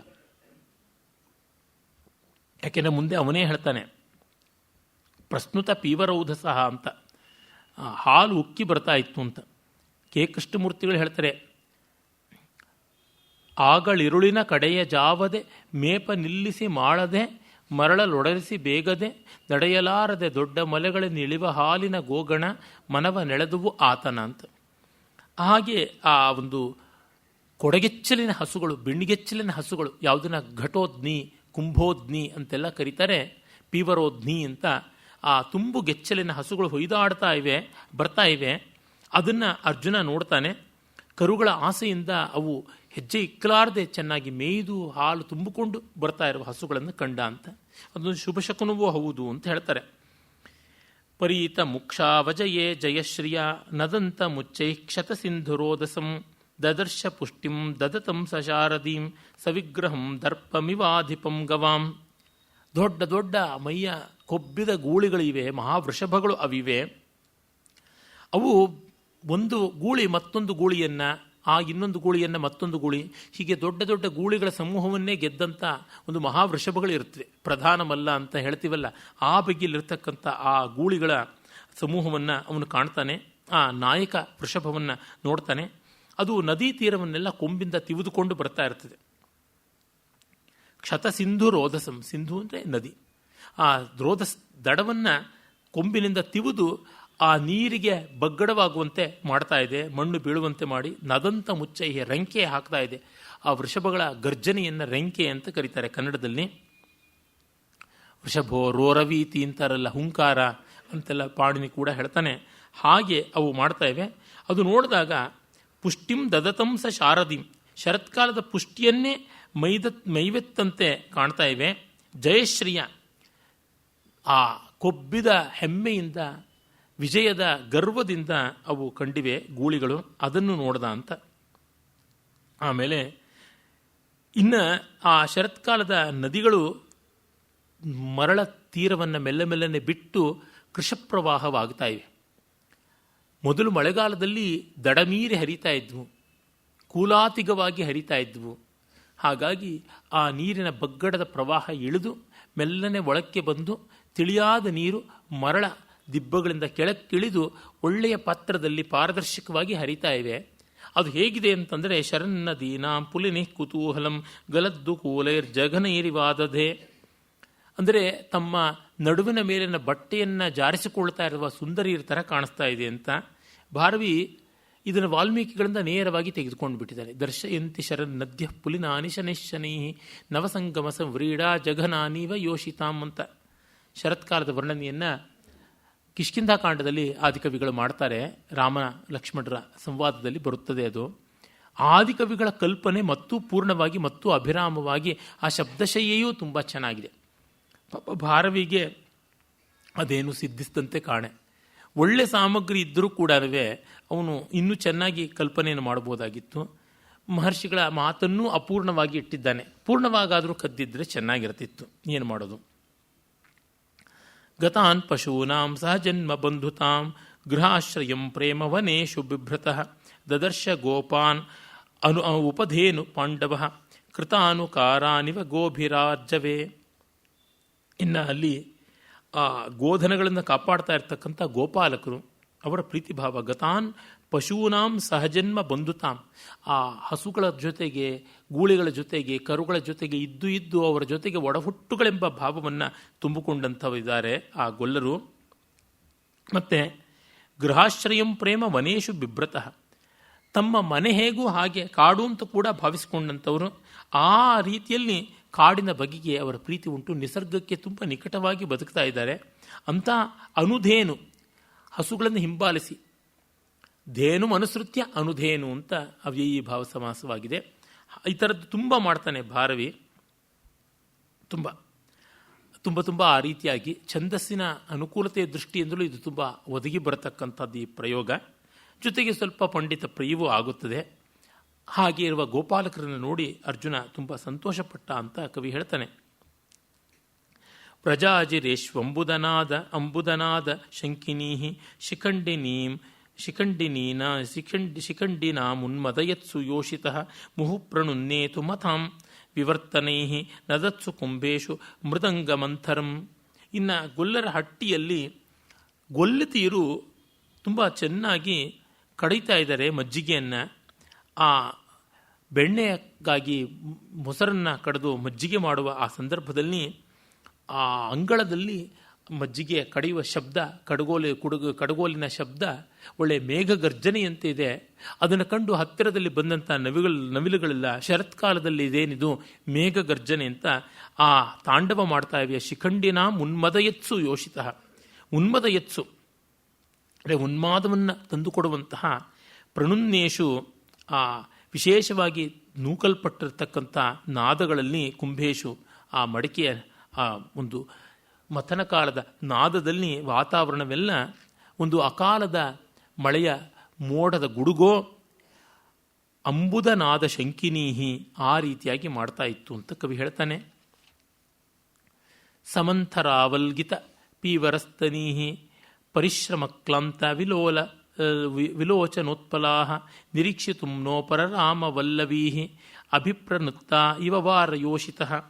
ಮತ್ತು ಆ ಸುಂದರಿಯರು ಎಷ್ಟು ಚೆನ್ನಾಗಿ ಆ ಮನೆಗೆಲಸವನ್ನೆಲ್ಲ ಮಾಡ್ತಾಯಿದ್ರು ಗೊಲ್ಲತೀರು ಅಂತಂದರೆ, ಅವರು ನೋಡಿದಾಗ ಅವರ ಆಯಾಸಗೊಂಡ ದೇಹ ಕೂಡ, ಅವರ ಏರಿಳಿತದ ಎದೆಗಳು ಕೂಡ, ಆ ಕಡೆಯುವ ಕ್ರಮದಲ್ಲಿ ಗಮನ ಇಟ್ಟು ನೋಡ್ತಾ ಇದ್ದ ಕಣ್ಣಿನ ಹಾವಭಾವಗಳು, ಏರಿಳಿತಗಳು, ಅವನ್ನೆಲ್ಲ ಕೂಡ ಅರ್ಜುನ ಎಷ್ಟೋ ಸುಂದರಿಯರನ್ನು ನೋಡಿದವನಾಗಿದ್ದ, ಆದರೂ ಕೂಡ ಇದು ವಿಶೇಷವಾಗಿದೆ ಅಂತ ಮರೆಯದೆ ಬಿಡದೆ ನೋಡ್ದ ಅಂತ. ಅಂದರೆ ಆ ವಿವಿಡಿಟಿ ಆಫ್ ಇಮ್ಯಾಜಿನೇಷನ್ನೇ ಇಲ್ಲಿ ಕಾಣತಕ್ಕಂಥದ್ದು. ಅತಿಶಯವಾದ ಚಮತ್ಕಾರ ಇರುವ ವರ್ಣನೆ ಅಲ್ಲ. ಭಾರವಿದ ಹಾಗೇ ಇರುತ್ತೆ. Operation success, patient died. ಇವನು ಎಲ್ಲ ಪದ್ಯಗಳಿಗೂ ಸಾಮಾನ್ಯವಾಗಿ ಒಂದು ಸ್ಟ್ಯಾಂಡಿಂಗ್ ಲಕ್ಷಣ ಅಂತ ಅನ್ಬೋದು. ಕಷ್ಟಪಟ್ಟು ಬೆಟ್ಟ ಆಗೋದು ಇಜ್ಜಲು ಇಲಿ ಹಿಡಿತಾ ಇರ್ತಾನೆ ಪಾಪ. ಏನಂದರೆ ವ್ಯುತ್ಪತ್ತಿ ಬೇಕು, ಇಂಥ ಕಾವ್ಯಗಳು ಓದಬೇಕು, ಆ ರೀತಿಯಾಗಾದುವಂಥದ್ದು. ಅದರೊಳಗಾದರೂ ನಾವು ಸ್ವಾರಸ್ಯವನ್ನು ಸ್ವಲ್ಪ ಕಾಣಬಲ್ಲವಾ ಅಂತಂದರೆ, ಪ್ರಕೃತಿಯ ಸೂಕ್ಷ್ಮತೆಗಳನ್ನು, ವಾಸ್ತವವನ್ನು ಹಾಗೆ ಚಿತ್ರಿಸುವ ಕ್ರಮ ಅಂತ ನೋಡ್ಬೋದು. ಹೀಗಿರ್ತಕ್ಕಂಥ ಆ ಎಲ್ಲ ಸ್ವರೂಪಗಳನ್ನು ನೋಡ್ತಾ ಬರ್ತಾನೆ. ಉಪೈತಿ ತಸ್ಯಾಂ ಪರಿಣಾಮ ರಮ್ಯತಾಂ, 22ನೇ ಪದ್ಯ. ಉಪೈತಿ ತಸ್ಯಾಂ ಪರಿಣಾಮ ರಮ್ಯತಾಂ ನದೀರನೌದ್ಧತ್ಯಮಪಂಕತಾಂ ಮಹಿ ನವೈರ್ಗುಣೈ ಸಂಪ್ರತಿ ಸಂಸ್ತವ ಸ್ಥಿರಂ ತಿರೋಹಿತಂ ಪ್ರೇಮ ಘನಾಗಮಶ್ರಿಯ. ಈಗ ನೋಡಿ ಆ ಪರಿಸರ ಎಷ್ಟು ಚೆನ್ನಾಗಿ ಆಗಿದೆ ಅಂತಂದರೆ, ಎಲ್ಲ ತೆನೆಗಳು ಮಾಗಿವೆ, ಪೈರುಗಳು ಒಣಗ್ತಾ ಇವೆ, ಅಂದರೆ ಕುಯಿಲಿಗೆ ಬರ್ತಾ ಇವೆ, ಪಾಕಾಭಿಮುಖವಾಗಿವೆ.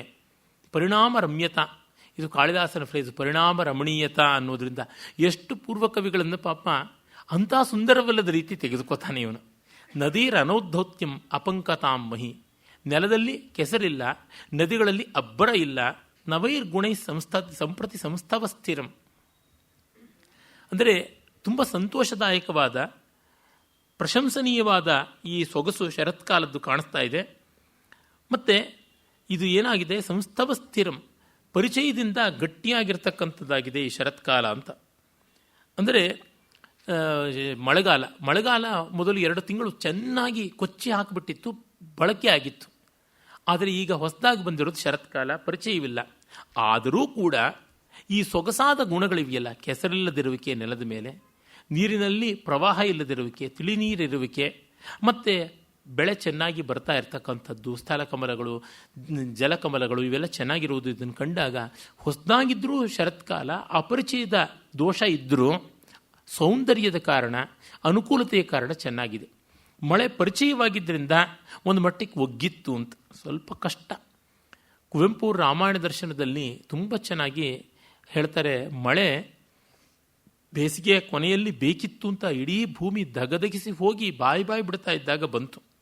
ಹಾಗೆ ಬಂದದ್ದು ಒಳ್ಳೆಯ ದೂರದ ಬಂದು ಕೆಲವು ಕಾಲ ಇದ್ದು ಹೋಗುವಾಗ ಇಷ್ಟು ಸಂತೋಷ ಆಗುತ್ತದೆ. ಹಾಗೆ ಬಂದದ್ದು ಅಕಾಲದ ಬಾಂಧವನಂತೆ ಬಂದದ್ದು, ಯಾವುದೋ ಒಬ್ಬ ಅಜ್ಞಾತ ಬಂದು ಆಧರಿಸಿದಂತೆ ಇದ್ದದ್ದು, ಈಗ ಗಟ್ಟಿ ತಿಷ್ಟೆ ಹಾಕ್ಕೊಂಡಿರ್ತಕ್ಕಂಥ ಅನಿಷ್ಟವಾದ ಬಂಧು ಮನೆಯಳಿಯಂತರ ಆಗಿ ಇವನು ಯಾವಾಗ ತೊಲಗುತ್ತಾನೋ ಅನ್ನುವಂತೆ ಹಾಗಾಗ್ಬಿಡ್ತು ಸ್ಥಿತಿ. ಅಷ್ಟು ಮಟ್ಟಿಗೆ ಗಡಚಿಕ್ಕುವಂತೆ ಎಲ್ಲ ಕಡೆಯಲ್ಲೂ ಗುಡುಗು, ಕಣ್ಣು ಮುಚ್ಚುವ ಹಾಗೆ ಮಿಂಚಿನ ಕೋರೈಸುವಿಕೆ, ಮತ್ತು ಎಲ್ಲ ಕಡೆಯಲ್ಲೂ ಕೆಸರು, ಮಳೆ, ಪ್ರತಿ ಜೀವಿಗೂ ತೊಂದರೆ. ಹೀಗಾಗಿ ಬೇಡ ನೀನು ಹೋಗು ಅನ್ನೋ ಸ್ಥಿತಿಗೆ ಬಂತು ಅಂತ ಬರೀತಾರೆ. ಅದು ತುಂಬ ಚೆನ್ನಾಗಿರ್ತಕ್ಕಂಥ ವರ್ಣನೆ. ಮಳೆ ತುಂಬ ಕಾಲ ಅಭ್ಯಾಸವಾಗಿಬಿಟ್ರೆ ಅನುಕೂಲ ಆಗುತ್ತದೆ ಅಂತ ಭಾರವಿ ಹೇಳ್ತಾನೆ. ಅಂದರೆ ಭಗವಂತ ಇವನ ಲೋಕಪರಿಜ್ಞಾನ ಯಾವ ರೀತಿಯಾದದ್ದು ಅಂತ. ಮಳೆ ಎಷ್ಟೇ ಬೇಕಾದದ್ದಾದರೂ ಸತತವಾಗಿ ಬಿಡದೆ ಒಂದು ವಾರ ಹೊಡೆದು ಬಿಟ್ಟರೆ ಸಾಕು, ಜಡಿ ಮಳೆ ಸಾಕು ಅಂತ ಅನಿಸ್ಬಿಡ್ತದೆ. ನಾವು ಮನುಷ್ಯರು ಯಾವುದನ್ನೂ ಒಂದೇ ಸಮ ತಾಳ್ಕೊಳ್ಳೋಕ್ಕಾಗೋದಿಲ್ಲ. ಅದು ಭಾಷಣ ಇರ್ಬೋದು, ಯಾವುದೂ ಇರ್ಬೋದು, ಆ ಬಗೆಯಲ್ಲಿ ಆಗುತ್ತದೆ. ಬೇಸಿಗೆಯೂ ಅಷ್ಟೇ, 2 ತಿಂಗಳು 3 ತಿಂಗಳು ಒಂದೇ ಸಮ ದಗದಗನೆ ಉರಿಬಿಸಲಾಗ್ಬಿಟ್ರೆ ಗತಿ ಏನು? ಚಳಿಯಾದರೂ ಅಷ್ಟೇ. ನಾವು ಯಾವುದನ್ನು ದೀರ್ಘಕಾಲ ತಾಳಲಾರೆವು, ಇದು ಮಾನವ ಸ್ವಭಾವ. ಅದನ್ನು ಬಿಟ್ಟು ಏನೋ ಹೇಳ್ತಾ ಇದ್ದಾನೆ ಪಾಪ. ಪತಂತಿ ನಾಸ್ಮಿನ್ ವಿಶದಃ ಪತತ್ರಿಣೋ ಧೃತೇಂದ್ರ ಚಾಪ ನಪಯೋಧ ಪಂಕ್ತಯ ತಥಾಪಿ ಪುಷ್ಣಾತಿ ನಭ ಶ್ರಿಯಂ ಪರಾಂ ನರಮ್ಯಮಾಹಾರ್ಯಮಪೇಕ್ಷತೆ ಗುಣಂ. ಒಳ್ಳೆಯ ಅರ್ಥಾಂತರನ್ಯಾಸ. ಈ ಆಕಾಶದಲ್ಲಿ ಈಗ ತುಂಬ ಬಗೆಯ ಪಕ್ಷಿಗಳು, ಅಂದರೆ ಕೊಕ್ಕರೆಗಳು, ಯಾವುದನ್ನು ಬಲಾಹಕ ಅಂತಾನೆ, ಗರ್ಭಾದಾನ ಕ್ಷಣಪರಿಚಯ ಅಂತ ಕಾಳಿದಾಸ ಹೇಳ್ತಾನಲ್ಲ, ಆ ಜಲಪಕ್ಷಿಗಳು ಕಾಣೋದಿಲ್ಲ, ಕೊಕ್ಕರೆಗಳು ಕಾಣೋದಿಲ್ಲ. ನವಿಲುಗಳ ತಾಂಡವ ನೆಲದ ಮೇಲೆ ತೋರುವಂಥದ್ದಲ್ಲ. ಚಾತಕಗಳು ತೋರುವುದಿಲ್ಲ. ಈಗ ಕಲಹಂಸಗಳು ಮಾತ್ರ ಇರುತ್ತವೆ. ಒಟ್ಟಲ್ಲಿ ಆಕಾಶ ಖಾಲಿಯಾಗಿದೆ. ಮತ್ತು ಇಂದ್ರಚಾಪ ನ ಪಯೋಧ ಪಂಕ್ತಿಯ ನ, ಇಂದ್ರಚಾಪ ಕಾಮನ ಬಿಲ್ಲಿಂದ ಅಲಂಕೃತವಾದಂಥ ದಟ್ಟಗಿನ ಮೋಡಗಳು ಪೊದೆ ಪೊದೆಯಾಗಿ ಅಲೆ ಎಲೆಯಾಗಿ ತೆಕ್ಕೆ ತೆಕ್ಕೆಯಾಗಿ ತೋರುವಂಥವು ಕಾಣಿಸ್ತಾ ಇಲ್ಲ. ತಥಾಪಿ ಪುಷ್ಣಾತಿ ನಭಃ ಶ್ರಿಯಂ, ಆಕಾಶದಲ್ಲಿ ಮೋಡವಿಲ್ಲ, ಮಿಂಚಿಲ್ಲ, ಕಾಮನ ಬಿಲ್ಲಿಲ್ಲ, ಪಕ್ಷಿಗಳೂ ಇಲ್ಲ. ಆದರೂ ನಿರ್ಮಲವಾದ ನೀಲಿ ಆಕಾಶ ತನ್ನಂತೆಯೇ ಚೆನ್ನಾಗಿದೆ. ಆ ಖಾಲಿತನದಲ್ಲಿ ಒಂದು ಸೊಗಸಿದೆ. ನ ರಮ್ಯ ಮಾಹಾರ್ಯಂ ಅಪೇಕ್ಷತೆ ಗುಣಂ, ರಮಣೀಯವಾದ ಗೆದ್ದಕ್ಕೆ ಅಲಂಕಾರ ಬೇಡ ಅಂತ ಒಳ್ಳೆ ಪರಿಣಾಮ ರಮಣೀಯವಾದಂಥ ಅರ್ಥಾಂತರ್ನ್ಯಾಸ ಮಾಡಿದ್ದಾನೆ. ಇದು ತುಂಬ ಹೃದಯಂಗಮವಾದದ್ದು. ಕಿಮಿವಹಿ ಮಧುರಾಣಾಂ ಮಂಡನಂ ನಾಕೃತೀನಾಂ ಅಂತ ಕಾಳಿದಾಸನ ಶಾಕುಂತಲದ ಮಾತನ್ನು ಇದು ಪ್ರತಿಧ್ವನಿಸುವಂತೆ ತೋರ್ತಾ ಇದೆ. ಭಾರವೀಯ ಕಾವ್ಯದಲ್ಲಿ ಈ ಬಗ್ಗೆ ಮಾತುಗಳು ಮತ್ತೆ ಬರುತ್ತವೆ. ಅಂದರೆ ಏನೂ ಇಲ್ಲದ ಜಾಗದಲ್ಲೂ ಒಂದು ಸೊಗಸಿತ್ತು ಅನ್ನುವಂಥದ್ದು. ಏನೂ ಗುರುತಿಸೋಕ್ಕಾಗ್ತಾ ಇಲ್ಲ, ಶೂನ್ಯವಾ ಅಲ್ಲ, ಅದೊಂದು ಬಗೆಯ ಶೂನ್ಯ ಪೂರ್ಣತೆ ಅನ್ನುವ ಭಾವವನ್ನು ಭಾರವಿ ತರ್ತಾನೆ. ಭಾರವಿಯ ಕಾವ್ಯವನ್ನು ಕಂಡಾಗ ಅವನ ಭಾಷೆಯಲ್ಲೂ ಕೂಡ ಇದೇನೂ ಇಲ್ಲ, ಕಾವ್ಯ ಅಂಥ ಸ್ವಾರಸ್ಯವಲ್ಲ, ಬೇಕಂತ ಜಟಿಲ ಮಾಡಿದ್ದಾನೆ. ವಿಶೇಷವಾಗಿ ಮೊದಲು 3 ಸರ್ಗಗಳು ಪಾಷಾಣತ್ರಯ ಅಂತಾರೆ. ಆದರೂ ಅದು ಯಾವುದೋ ಒಂದು ಆಕರ್ಷಣೆ ಇದೆ. That is the attraction of originality. ಅದು ಏನೇ ಇರಬಹುದು, ಅವನದಾದ ಸೋಪಜ್ಞತೆ ಇದೆ. ಅವನಿಗೆ ಹಿಂದೆ ಕವಿಗಳು ಈ ಥರ ಕಾವ್ಯ ಬರೆದಿರಲಿಲ್ಲ. ಅವನು ಮುಂದೆ ಬರೆದವರೆಲ್ಲ ಇದೇ ಅನುಕರಣೆ ಮಾಡಿಕೊಂಡು ಬಂದಿದ್ದಾರೆ. ಈ ಕಾರಣದಿಂದ ಪಥಪ್ರದರ್ಶಕನಾಗಿ ಅವನಿಗೆ ಒಂದು ಮರ್ಯಾದೆ ಉಂಟು. ಕೆಲವೊಮ್ಮೆ ಕೆಲವು ಸಂಗೀತಗಾರರಿಗೆ ಅಂಥ ಕಂಠಮಾಧುರ್ಯ ಇರೋದಿಲ್ಲ. ಆದರೂ ಕೂಡ ಕಲ್ಪನದ ವೈಚಿತ್ರ್ಯದಿಂದಾಗಿ ಅವರು ಪಥಪ್ರದರ್ಶಕರಾಗ್ತಾರೆ. ಒಂದು ಹೊಸ ರೀತಿಯ ಕ್ರಮವನ್ನು ತಂದು ಕೊಡ್ತಾರಲ್ಲ, ಆ ಬಗೆಯಲ್ಲಿ ಅದು ಭಾರವಿಯ ಒಂದು ವಿಶೇಷ ಗುಣ ಅನ್ಬೇಕು. ವಿಪಾಂಡುಭಿರ್ಮ್ಲಾನತಯಾ ಪಯೋಧರೈ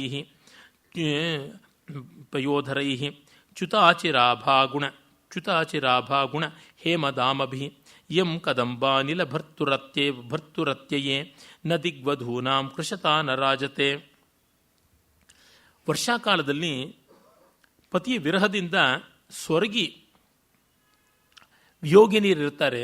ಅವರೆಲ್ಲರೂ ಕೂಡ ಪ್ರೋಷಿತ ಪತಿಕೆಯರು, ಪಾಂಥರು ಬರ್ತಾರಾ ಅಂತ ಪಥಿಕ ವನಿತೆಯರು ಒದ್ದಾಡ್ತಾ ಇರ್ತಾರೆ.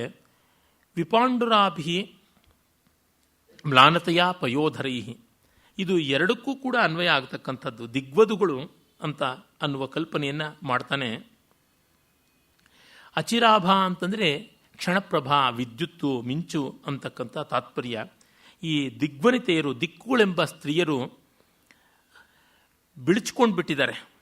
ವರ್ಷಾಕಾಲ ಅನ್ನುವ ಗಂಡ ಇಲ್ಲದ ಕಾರಣ, ಮಳೆಗಾಲ ಅನ್ನುವ ಗಂಡ ಇಲ್ಲದ ಕಾರಣ ಅವರು ಬಿಳಿಚ್ಕೊಂಡಿದ್ದಾರೆ. ಗಂಡಂದ್ರು ದೂರ ಹೋಗಿದ್ದಾಗ ಇವ್ರಿಗೆ ಅನೇಮಿಕ್ ಆಗುತ್ತದೆ, ಜೀವನದಲ್ಲಿ ಉತ್ಸಾಹವಿಲ್ಲ ಅನ್ನುವುದೆಲ್ಲ ಕವಿ ಕಲ್ಪನೆ. ಆ ಕಾಲದ ಜನರ ಪ್ರಾಮಾಣಿಕವಾದ ಬದುಕು ಆಗಿದ್ದಿರಬೇಕು. ಮ್ಲಾನತೆಯ ಪಯೋಧರೈಹಿ, ಪಯೋಧರ ಅಂತಂದರೆ ಸ್ತನ ಅಂತ ಮೋಡ ಅಂತ 2 ಅರ್ಥ ಉಂಟು. ಪಯಸ್ಸು, ಹಾಲು ಅಥವಾ ನೀರನ್ನು ತಳೆದಂಥದ್ದು ಅಂತ. ಮೋಡಗಳು ಬೆಳ್ಳಗಾಗ್ಬಿಟ್ಟಿವೆ ಶರತ್ಕಾಲದಲ್ಲಿ. ಮಳೆ ಮೋಡಗಳು ಕಪ್ಪಗಿರುತ್ತವೆ, ಅವೆಲ್ಲ ಕರಗಿ ಹರಿದು ಬೆಳ್ಮೋಡಗಳು ಮಾತ್ರ ಉಳಿದಿವೆ. ಹೀಗಾಗಿ ವಿಪಾಂಡುಭಿ ಮ್ಲಾನತೆಯ ಪಯೋಧರೈಹಿ 2 ಕಡೆಗೂ ಅನ್ವಯ ಆಗುತ್ತದೆ. ಚ್ಯುತ ಅಚಿರ ಪ್ರಭಾದ ಅಚಿರಭಾ ಗುಣ ಹೇಮಧಾಮಭಿ, ಅಲಂಕಾರಗಳು ಮಾಡ್ಕೊಳ್ಳೋದಿಲ್ಲ. ನಿಜವಾದ ವಿಯೋಗಿನಿಯರು ಅಲಂಕಾರಕ್ಕೆ ಯಾಕೆ ಮನಸ್ಸು ಮಾಡ್ತಾರೆ? ಪ್ರಿಯೇಶು ಸೌಭಾಗ್ಯ ಫಲಾಹಿ ಚಾರುತ, ತಮ್ಮ ಮನದನ್ನರಿದ್ದಾಗಲೇ ತಮಗೆ ಅಲಂಕಾರ, ಅದಿಲ್ಲದೆ ಇದ್ದಾಗ ಏನು ಪ್ರಯೋಜನ? ಹೀಗಾಗಿ ಆಕಾಶದ ದಿಗ್ವನಿತೆಯರ ಮೈಯಲ್ಲಿ ಮಿಂಚೆಂಬ ಒಡವೆ ಕಾಣಿಸ್ತಾ ಇಲ್ಲ. ಕದಂಬಾನಿಲ ಭರ್ತುರಾತ್ಯಯೇ, ಕದಂಬ ವೃಕ್ಷಗಳು ಅರಳಿ ಹೂ ಬಿಡತಕ್ಕಂಥದ್ದು ಮಳೆಗಾಲದಲ್ಲಿ. ಅದರ ಮೇಲಿಂದ ಬೀಸಿ ಬರತಕ್ಕಂಥ ಗಾಳಿ ತುಂಬ ಮಾದಕವಾಗಿರುತ್ತದೆ. ಹೀಗೆ ಅದೂ ಕೂಡ ಇಲ್ಲ. ಹೀಗೆ ಆ ಎಲ್ಲ ಸೊಗಸು ಕೂಡ ಕಾಣಿಸ್ತೇ ಇದ್ದಾಗ ಆ ದಿಗ್ವಧುಗಳು ಸೊರಗಿದ್ದಾರೆ ಅಂತ, ಅಂದರೆ ವಿಯೋಗದಿಂದ ಕೂಡಿದ್ದಾರೆ. ಈ ಕದಂಬಾನಿಲ ಅನ್ನುವ ಮಳೆಮೋಡ ಅನ್ನತಕ್ಕಂಥ, ಮಳೆಗಾಲ ಅನ್ನುವ ಪತಿ ಇಲ್ಲದೆ ಅವರಿಗೆ ಬಂದಿರತಕ್ಕಂಥ ವಿಯೋಗ. ಆಮೇಲೆ ಕವಿ ಮತ್ತು ಮುಂದುವರೆದು ಹೇಳ್ತಾನೆ, ನವಿಲುಗಳು ತಮ್ಮ ಅಬ್ಬರದ ಕೇಕಾರವವನ್ನು ಬಿಟ್ಟು ಬಿಟ್ಟಿವೆ. ಈಗ ಹಂಸಗಳು ತಮ್ಮ ಕಲಕಲನಾದವನ್ನು ಮಾಡ್ತಾ ಇವೆ. ಲೋಕದಲ್ಲಿ ನವಿಲಿನ ಮಾತಿಗೆ ಯಾರೂ ಬೆಲೆ ಕೊಡ್ತಾ ಇಲ್ಲ. ವಿಹಾಯ ವಾಂಛಾ ಮುದಿತೆ ಮದಾತ್ಯಯಾದ್ ಅರಕ್ತ ಕಂಠಸ್ಯ ಋತೆ ಶಿಖಂಡಿನಃ ಶ್ರುತಿಶ್ರಯತ್ಯುನ್ಮದ ಹಂಸ ನಿಸ್ವನಂ ಗುಣಪ್ರಿಯತ್ವೇ ವಿಕೃತ ನ ಸಂಸ್ತವಃ.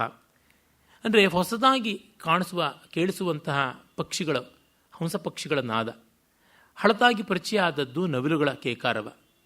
ಈಗ ಪರಿಚಯದ ಅನುಕೂಲತೆ ಯಾವುದಿದೆ ಅದಕ್ಕಿಂತ ಮಿಗಿಲಾಗಿ ಗುಣದ ಸೊಗಸು ಅನ್ನೋದೇ ದೊಡ್ಡದಾಯಿತು. ಹಂಸಗಳ ಒಂದು ಕಲಕಲನಾದ ನವಿಲಿನ ಕೇಕಾರವಕ್ಕಿಂತ ಹೆಚ್ಚು ಇಂಪು ಅಂತ. ನವಿಲುಗಳ ಕೇಕಾರವ ಬಹಳ ಕರ್ಣ ಕಠೋರ. ನಟ್ಟಿರುಳಲ್ಲಿ ಯಾವುದೋ ಒಂದು ಬೆಕ್ಕಿನ ಮರಿ ಕಿಟಾರ್ನೆ ಕೂಗಿದಂತೆ ಇರುತ್ತದೆ ನವಿಲುಗಳ ಧ್ವನಿ. ಅವುಗಳ ರೆಕ್ಕೆ ಪುಕ್ಕ ಎಷ್ಟು ಚೆನ್ನಾಗಿರುತ್ತೋ ಗರಿ, ಅವುಗಳ ಧ್ವನಿ ಅಷ್ಟೇ ವಿಕಾರ. ಅವುಗಳ ಕೊರಳು ಕೊಂಕು, ಆ ಬಣ್ಣ, ಆ ಮಿಡುಕು ಅದೆಷ್ಟು ಚೆನ್ನವೋ ಅದಕ್ಕೆ ವ್ಯತಿರಿಕ್ತವಾದದ್ದು ಅವುಗಳ ಧ್ವನಿ. ಆದರೆ ಹಂಸಗಳು ನೋಡುವುದಕ್ಕೆ ಚೆನ್ನಾಗಿರ್ತವೆ. ಧ್ವನಿಯೇನು ಕೋಗಿಲೆಯಂತೆ, ಪಿಕಳಾರದಂತೆ, ಕಾಮಳ್ಳಿಯಂತೆ, ಗೋಪಿ ಹಕ್ಕಿಯಂತೆ ಇಂಪಾಗಿರೋಲ್ಲ. ಆದರೆ ಇದರಷ್ಟು ಕರ್ಕಶವಾಗಿರೋಲ್ಲ. ಹೀಗಾಗಿ ನವಿಲುಗಳ ಕರ್ಕಶ ಧ್ವನಿ ಪರಿಚಯ ಅನ್ನುವ ಕಾರಣದಿಂದ ಹಿತವಾಗಬೇಕು ಅಂತಲ್ಲ, ಹೊಸದಾಗಿದ್ದರೂ ಹಂಸಗಳ ಧ್ವನಿ ಹಿತವಾಗಿದೆ, ಗುಣವೇ ಅಧಿಕವಾದಂಥ ಕಾರಣವಾಗಿದೆ ಅಂತ ಅನ್ನುವುದು ಕವಿಯ ಕಲ್ಪನೆ. ಸಂಸ್ತವಃ ಪರಿಚಯೋ ನಾಧಿಕೃತೋ ನ ಸಮರ್ಥ ಪ್ರೇಮಾಧಾನೆ ಗುಣತ್ವಂ ಪ್ರಯೋಜಕಂ ನ ಪರಿಚಯಂ ಇತ್ಯರ್ಥ ಅಂತ ಮಲ್ಲಿನಾಥ ಹೇಳ್ತಾನೆ. ಆಮೇಲೆ ಇನ್ನೊಂದು ಸುಂದರವಾದ ಪದ್ಯ, ಇದನ್ನು ಮುಂದಿನ ಕವಿಗಳು ಬಳಸ್ಕೊಂಡಿದ್ದಾರೆ. ಆ ಪದ್ಯ ನೋಡಿ. ಅಮಿ ಪೃಥುಸ್ತಂಭ ಭೃತ ಪಿಶಂಗತಾಂಗತಾ ವಿಪಾಕೇನ ಫಲಸ್ಯ ಶಾಲಯ ವಿಕಾಸಿ ವಪ್ರಾಂಭಸಿ ಗಂಧಸೂಚಿತಂ ನಮಂತಿ ನಿಘ್ರಾತುಮಿವಾಸಿತೋತ್ಪಲಂ.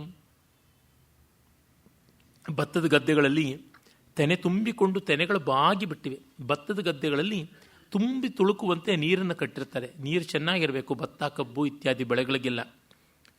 ಪೃಥುಸ್ತಂಭ ಭೃತ, ಚೆನ್ನಾಗಿ ತುಂಬಿಕೊಂಡಿರತಕ್ಕಂಥ ತೆನೆಗಳಿಂದ ಇರುವ ಈ ಭತ್ತದ ಗದ್ದೆಯಲ್ಲಿ ವಿಪಾಕೇನ ಮಾಗಿ ಶಾಲೆಯ, ಭತ್ತದ ತೆನೆಗಳು ಚೆನ್ನಾಗಿ ತೊನೆದಾಡಿ ತಲೆ ತಗ್ಗಿಸ್ತಾ ಇವೆ, ಬಾಗ್ತಾ ಇವೆ. ಆ ಭತ್ತದ ಗದ್ದೆಯ ನೀರಲ್ಲಿ ವಪ್ರಾಂಭಸಿ, ವಪ್ರ ಅಂದರೆ ಗದ್ದೆ ಒಳಗಿನ ನೀರಲ್ಲಿ ಗಂಧಸೂಚಿತಂ ಉತ್ಪಲಂ ಆಘ್ರಾತು ನಿಘ್ರಾತುಮಿವ ನಮಂತಿ. ಅಂದರೆ ಆ ಭತ್ತದ ನೀರಲ್ಲಿ ಅಲ್ಲಲ್ಲಿ ಕನ್ನೈದಿಲೆಗಳು ಅರಳಿವೆ. ಎಲ್ಲಿ ನೀರಿರುತ್ತೋ ನಿಂತು ಅಲ್ಲಿ ಕಮಲ, ನೈದಿಲೆ ಇತ್ಯಾದಿಗಳು ಅರಳುತ್ತವೆ. ಈ ಕನ್ನೈದಿಲೆಗಳು ಅರಳಿವೆ. ನಿಘ್ರಾತುಮಿವ ಅಂದರೆ ಆಘ್ರಾತುಮಿವ, ಅದನ್ನು ಆ ಪರಿಮಳವನ್ನು ಮೂಸು ನೋಡಕ್ಕೆ ಅನ್ನುವಂತೆ ಭತ್ತದ ತೆನೆ ಬಾಗಿ ಇದೆ ಆ ನೀರಿನ ಕಡೆಗೆ ಅಂತ. ಕಲಮಾಫ್ ಪಾಕವಿನಮ್ರಾಹ ಮೂಲತಲಾಘ್ರಾತ ಸುರಭಿ ಕಲ್ಹಾರಾಹ ಪವನಾಂದೋಲಿತ ಶಿರಸಃ ಪ್ರಾಯ ಕುರ್ವಂತಿ ಪರಿಮಳ ಶ್ಲಾಘಾಮ್ ಅಂತ ಭೋಜ ಪ್ರಬಂಧದಲ್ಲಿ ಬಲ್ಲಾಳಸೇನ ಹೇಳ್ತಾನೆ. ಭಾರವಿ ಆದಮೇಲೆ ಹತ್ತತ್ರ ಒಂದು 500-600 ವರ್ಷ, ಇನ್ನೂ ಜಾಸ್ತಿನೇ ಆಗ್ಬೋದು, 700 ವರ್ಷ ಅಂತ ಇಟ್ಕೊಳ್ಬೋದು. ಆಗ ಬಂದ ಕವಿ ಅವನು ಬಲ್ಲಾಳಸೇನ. ಅವನು ಬಂಗಾಳದ ಕಡೆಯವನು. ಅವನು ಈ ಪದ್ಯ ಹೇಳಿದ್ದು. ಅದು ಭೋಜರಾಜ ಒಮ್ಮೆ ವಿಹಾರ ಮಾಡ್ತಾ ಇದ್ದಾಗ ಅವನೆದುರಿಗೆ ಒಬ್ಬ ಕವಿ ಬರ್ತಾನೆ. ಆ ಕವಿಗೆ ಹೇಳ್ತಾನೆ, ನೀನು ಏನಾದರೂ ವರ್ಣಿಸು ಅಂತ. ಯಾವುದನ್ನು ವರ್ಣಿಸಲಿಂದೆ ಇಲ್ಲೇ ಇರತಕ್ಕಂಥ ಭತ್ತದ ಗದ್ದೆಯನ್ನು ವರ್ಣಿಸು ಅಂತ. ಆಗ ಕಲಮಾಫ್ ಪಾಕವಿನಮ್ರಾಹ, ಅವು ಪಕ್ವವಾದ ತೆನೆಗಳಿಂದ ಕೂಡಿ ಭತ್ತದ ಒಂದು ಬೆಳೆ ಬಾಗಿದೆ. ಪಾಕವಿನಮ್ರಾಹ ಮೂಲತಲಾಘ್ರಾತ ಸುರಭಿ ಕಲ್ಹಾರಾಹ, ಅವುಗಳ ಬುಡದಲ್ಲೇ ಇರ್ತಕ್ಕಂಥದ್ದು ಘಮಘಮಿಸ್ತಕ್ಕಂಥ ಕನ್ನೈದಿಲೆಗಳು. ಅವುಗಳು ಹಿಂಗೆ ಬಾಗಿ ಅದನ್ನು ಮೂಸೋಕ್ಕೆ ಅಂತ ಇವೆ. ಅಲ್ಲಿವರೆಗೂ ಭಾರವಿಯ ಕಲ್ಪನೆ. ಆಮೇಲೆ ಪವನಾಂದೋಲಿತ ಶಿರಸಃ ಪ್ರಾಯ ಕುರ್ವಂತಿ ಪರಿಮಳ ಶ್ಲಾಘ, ಸ್ವಂತ ಬಲ್ಲಾಳಸೇನದ್ದು. ಆ ಗಾಳಿಗೆ ಹಾಗೆ ಹೀಗೆ ಹೊಯ್ದಾಡ್ತಾವೆ. ಅವು ಹೊಯ್ದಾಡಿದಾಗ ಹೇಗಿವೆ ಅಂತಂದರೆ ಆ ಪರಿಮಳವನ್ನು ಆಘ್ರಾಣಿಸಿದ ಸಂತೋಷದಿಂದಾಗಿ ತಲೆ ದೂಗ್ತಾ ಇರುವಂತೆ ಇವೆ.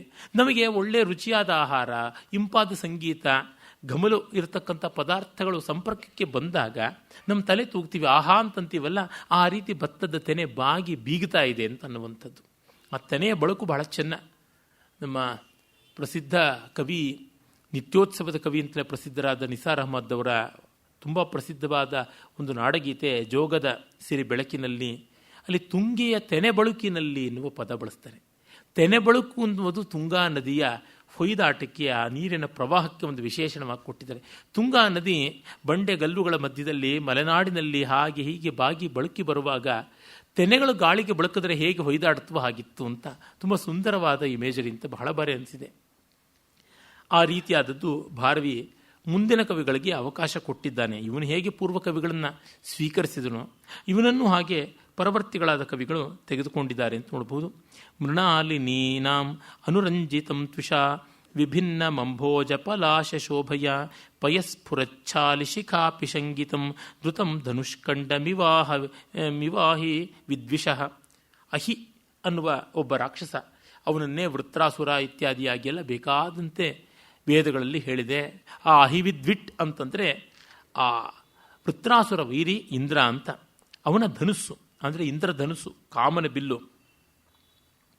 ಅದು ಹೇಗೆ ಇದೆ ಅನ್ನುವಂಥ ರೀತಿಯಲ್ಲಿ ಆ ಒಂದು ಭತ್ತದ ತುದಿಯ ತೆನೆಯ ತುದಿ ಕಾಣಿಸ್ತಾ ಇದೆ ಅಂತ. ಮೃಣಾಲಿನೀನಾಂ ಅನುರಂಜಿತಂ ತ್ವಿಷ ಅಂದರೆ ಕಮಲಗಳ ಕಾಂತಿ, ಸ್ಥಳಕಮಲಗಳು, ಜಲಕಮಲಗಳು, ಅವುಗಳ ಕಾಂತಿ ಸೇರಿಕೊಂಡು ವಿಭಿನ್ನ ಮಂಭೋಜ ಪಲಾಶ ಶೋಭೆಯ ತಾವರೆಗಳ ಎಲೆಗಳ ಕಾಂತಿಯೂ ಕೂಡ ಸೇರಿಕೊಂಡಿದೆ.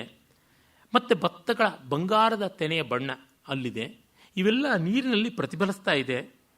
ನೋಡಿದಾಗ ಅದು ಇಂದ್ರಧನುಸ್ಸೇ ಧೃತಂ ಕರಗಿಬಿಟ್ಟು ಇಲ್ಲಿ ಬಿದ್ದಿದ್ಯಾ ಅನ್ನುವಂತೆ ಕಾಣಿಸ್ತಾ ಇದೆ. ಪಯಸ್ಫುರಚ್ಛಾಲಿ ಶಿಖಾ ಪಿಶಂಗಿತಂ ಧೃತಂ ಧನುಖಂಡ ಮಿವಾಹ ವಿದ್ವಿಷಃ ಅಂತ. ಅಂದರೆ ಭತ್ತದ ಗದ್ದೆಯಲ್ಲಿ ಕಾಣಿಸ್ತಕ್ಕಂಥ ಈ ಪ್ರತಿಫಲನ ತೆನೆ ವಂಕ್ಯಮವಾಗಿರುತ್ತದೆ, ಬಾಗಿದ್ದ ತೆನೆ, ಅದು ಇಂದ್ರಧನುಸ್ಸಿನ ಆಕಾರದಲ್ಲಿರುತ್ತದೆ ಅಂತ ಕವಿಯ ಕಲ್ಪನೆಯನ್ನು ನಾವು ವಿಸ್ತರಿಸಿಕೊಳ್ಳಬೇಕು. ಮತ್ತು ಅಲ್ಲಿ ಕಾಣಿಸ್ತಕ್ಕಂಥದ್ದು ಮುಖ್ಯವಾಗಿ ಕಾಮನ ಬಿಲ್ಲಿನಲ್ಲಿ 7 ಬಣ್ಣಗಳು ನಮಗೆ ತೋರುವುದು 2-3 ಬಣ್ಣ.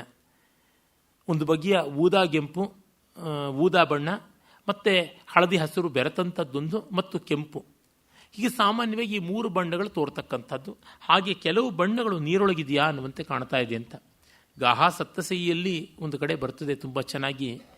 ಈ ಕಿಣಿಗಳು ತಮ್ಮ ಕೆಂಪು ಕೊಕ್ಕಿನಲ್ಲಿ ಪಕ್ವವಾಗಿ ಇರುವ ಭತ್ತದ ಬಂಗಾರದ ಬಣ್ಣದ ತೆನೆಗಳನ್ನು ಕಚ್ಚಿಕೊಂಡು ಹಸಿರು ಬಣ್ಣದ ಮೈಯ ರೆಕ್ಕೆಗಳನ್ನು ಪಟಪಟಿಸಿಕೊಂಡು ನೀಲಾಕಾಶದಲ್ಲಿ ಹಾರ್ತಾ ಇದ್ದರೆ ಕಾಮನ ಬಿಲ್ಲೇ ಇದೆಯಾ ಅಂತ. ಮುಖ್ಯವಾಗಿ 3 ಮೂಲ ವರ್ಣಗಳು, ರೆಡ್, ಗ್ರೀನ್, ಯೆಲ್ಲೋ ಅಂತೀವಲ್ಲ, ಅದು ಕಾಣಿಸಿದೆ ಅಲ್ಲಿ. ಕೊಕ್ಕಿನ ಕೆಂಪು, ಮೈಯ ಹಸಿರು, ತೆನೆಯ ಹಳದಿ, ಇದು 3 ಸೇರಿ ಅದು ಆಕಾಶದಲ್ಲಿ ಕಾಮನ ಬಿಲ್ಲಿನ ಚಪ್ಪರವನ್ನು ಹಾಕಿದೆಯಾ ಅನ್ನುವಂತೆ ತೋರ್ತಾ ಇತ್ತು ಅಂತ. ತುಂಬ ಸುಂದರವಾದ ಕಲ್ಪನೆ. ಭಾರವಿ ಪ್ರಾಯಶಃ ಅಲ್ಲಿಂದ ಪ್ರಭಾವಿತನಾಗಿ ಈ ಪದ್ಯವನ್ನು ರಚಿಸಿರಬಹುದು ಅಂತ ನನಗೆ ಕಾಣಿಸುತ್ತದೆ. ಆಮೇಲೆ ಸಿತಚ್ಛದಾನಾಂ ಅಪದಿಶ್ಯ ಧಾವತಾ ಋತೈರಮೀಷಾಂ ಘೃತಿತಃ ಪತತ್ರಿಣಾಂ ಪ್ರಕುರ್ವತೆ ವಾರಿಧರೋಧ ನಿರ್ಗತಾಃ ಪರಸ್ಪರಾಲಾಪಮಿವಾಮಲಾದಿಶಃ. ದಿಕ್ಕುಗಳು ತುಂಬ ತಿಳಿಯಾಗಿವೆ. ಆಕಾಶದಲ್ಲಿ ಆ ಒಂದು ಬೆಳ್ಳಿಯ ಮೋಡಗಳು ಯಾವ ಥರ ಕಾಣ್ತಾ ಇವೆ ಅಂತಂದರೆ, ಈ ಪಕ್ಷಿಗಳ ಮಧ್ಯದಲ್ಲಿ ಹಾಗೆ ಹೀಗೆ ಹಾರಾಡ್ತಾ ಇರತಕ್ಕಂಥ ದಿಕ್ಕುಗಳು ಪರಸ್ಪರ ಮಾತಾಡ್ತಾ ಇದೆಯೋ ಅನ್ನುವಂತೆ ಕಾಣುತ್ತದೆ ಅಂತ.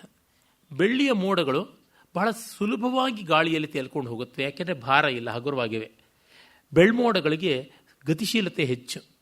ಆದರೆ ಕಾರ್ಮೋಡಗಳು ಸ್ವಲ್ಪ ಸ್ಥಿರ, ಮಂದ, ನಿಧಾನ. ಅವುಗಳು ಹಾಗೆ ಹೀಗೆ ದಿಕ್ಕಿಗೆ ಹಾರಾಡ್ತಾ ಇವೆ. ಇನ್ನು ಬೆಳ್ಳನೆಯ ಮೈಯ ಹಂಸಗಳು, ಚಕ್ರವಾಕಗಳು, ಕಾರಂಡವುಗಳು, ಅವುಗಳು ಆಕಾಶದಲ್ಲಿ ಹಾರ್ತಾ ಇವೆ. ವಲಸೆ ಹಕ್ಕಿಗಳೆಲ್ಲ ಈಗ ಬರುತ್ತವೆ. ನೋಡಿದಾಗ ಒಂದು ಕಡೆಯಿಂದ ಇನ್ನೊಂದು ಕಡೆಗೆ ದಿಕ್ಕುಗಳು ಮಾತಾಡ್ಕೋತೀವಿಯಾ ಅಂತ ಇದೆ ಅಂತ. ಮಾತಿಗೆ ಸರಸ್ವತಿ ಮೂರ್ತರೂಪ, ಸರಸ್ವತಿ ಬೆಳ್ಳಗಿರ್ತಕ್ಕಂಥವಳು. ಹಾಗಾಗಿ ಧವಲ ಶರೀಣಿಯಾದ ಶಾರದೆ, ಬ್ರಾಹ್ಮಿ, ಭಾರತಿ ಭಾಷಾ ಅವಳು ಓಡಾಡ್ತಾ ಇದ್ದಾಳ ಅನ್ನುವಂತೆ ಕಾಣಿಸ್ತಾ ಇದೆ ಅಂತ ವಿಸ್ತರಣ ಮಾಡಿಕೊಂಡ್ರೆ ಈ ಪದ್ಯದ ಅರ್ಥ ಮತ್ತು ರಮಣೀಯವಾಗುತ್ತದೆ. ಆಮೇಲೆ ಮುಂದೆ ಹೇಳ್ತಾನೆ, ವಿಹಾರ ಭೂಮೇರಭಿಘೋಷ ಮುತ್ಸುಕಾ ಶರೀರ ಜೇಭ್ಯಶ್ಚ್ಯುತ ಯೂಥ ಪಂಕ್ತಯ ಅಸಕ್ತ ಮೂರ್ಧಾಂಸಿ ಪಯಕ್ಷರಂತ್ಯಮೂಹು ಉಪಾಯನಾನೀವ ನಯಂತಿ ಧೇನವಃ. ತಮ್ಮ ಕರುಗಳಿಗೆ ಕೆಚ್ಚಲಿನ ತುಂಬ ಹಾಲನ್ನು ಉಡುಗೊರೆಯಾಗಿ ತೆಗೆದುಕೊಂಡು ಹೋಗಬೇಕಾ ಅಂತ ಹೇಳಿ ಅವುಗಳು ಗೋಪ್ರಚಾರ ಅನ್ನುವ ಆ ಮೇಯುವ ಗೋಮಾಳದಿಂದ ಹೊರಟಿವೆ ಅಂತ ಮತ್ತೆ ಹಳೆಯ ಕಲ್ಪನೆಯನ್ನು ತೆಗೆದುಕೊಂಡು ಬರ್ತಾನೆ. ಕರುಗಳಿಗೆ ಹಾಲು ತುಂಬಿಸಿಕೊಂಡ ಕೆಚ್ಚಲನ್ನು ಉಡುಗೊರೆಯಾಗಿ ಕೊಡುವುದಕ್ಕೆ ಹಸುಗಳು ಹೋಗ್ತಾ ಇವೆ. ದಾರಿಯಲ್ಲೇ ಅವುಗಳ ಹಾಲುಗಳು ಹಾಗೆ ಪಯಕ್ಷರಂತಿ, ಹಾಲು ಉದುರ್ತಾ ಇದೆ, ಊಸೌಟ್ ಆಗ್ತಾ ಇದೆ, ಸೋರ್ಕು ಹೋಗ್ತಾ ಇದೆ, ಆ ರೀತಿಯಾಗಿದೆ ಅಂತ ಕೂಡ ಅವನು ಹೇಳ್ತಾನೆ. ಕೃತಾವಧಾನಂ ಜಿತಬರ್ಹಿಣಧ್ವನೌ ಸುರಕ್ತ ಗೋಪಿ ಜನಗೀತ ನಿಸ್ವನೈ ಇದಂ ಜಿಗತ್ಸಾಮಪಹಾಯ ಭೂಯಸೀಂ ನಸಸ್ಯ ಮಭ್ಯೇತಿ ಮೃಗಿ ಕದಂಬಕಂ. ಇನ್ನು ಈ ಪೈರುಗಳನ್ನೆಲ್ಲ ಕಾಪಾಡೋದಕ್ಕೆ ಅಂತ ಸುಂದರಿಯರು ಅದಕ್ಕೆ ಪಕ್ಷಿಗಳಿಂದಾಗಿ ಕಾಪಾಡಬೇಕು, ಮೇಯುವ ಜಿಂಕೆಗಳಿಂದ ಕಾಪಾಡಬೇಕು ಅಂತ ಕವಣೆ ಕಲ್ಲನ್ನು ಹೊಡಿತಾ ಇರ್ತಾರೆ. ಇದು ನಮ್ಮ ಕಾವ್ಯಗಳಲ್ಲಿ ಒಂದು ರೆಗ್ಯುಲರ್ ಆದ ವರ್ಣನೆ. ಶಾಲಿಗೋಪಿಕೆಯರು, ಶಾಲಿಗೋಪಿಯರು ಅಂತ ಕಾಳಿದಾಸನಿಂದ ಶುರುವಾಗಿದ್ದೆಲ್ಲ. ರಘುವಂಶದಲ್ಲಿ ಬರುತ್ತೆ ಶಾಲಿಗೋಪ್ಯೋ ಜಗರು ಯಶಃ ಅಂತ ಹೇಳ್ತಾನೆ. ಆ ಮಹಾರಾಜ ರಘುವಿನ ಕೀರ್ತಿಯನ್ನು ಹಳ್ಳಿಯ ಹೆಣ್ಣು ಮಕ್ಕಳು ಕೂಡ ಭತ್ತ ಮೊದಲಾದಂಥ ಗದ್ದೆಗಳಲ್ಲಿ ಕಾಯ್ತಾ ಇರ್ತಕ್ಕಂಥ ಹೆಣ್ಣು ಮಕ್ಕಳು ಹಾಡ್ತಾ ಇದ್ರು ಜನಪದ ಗೀತೆಗಳಾಗಿ ಅಂತ.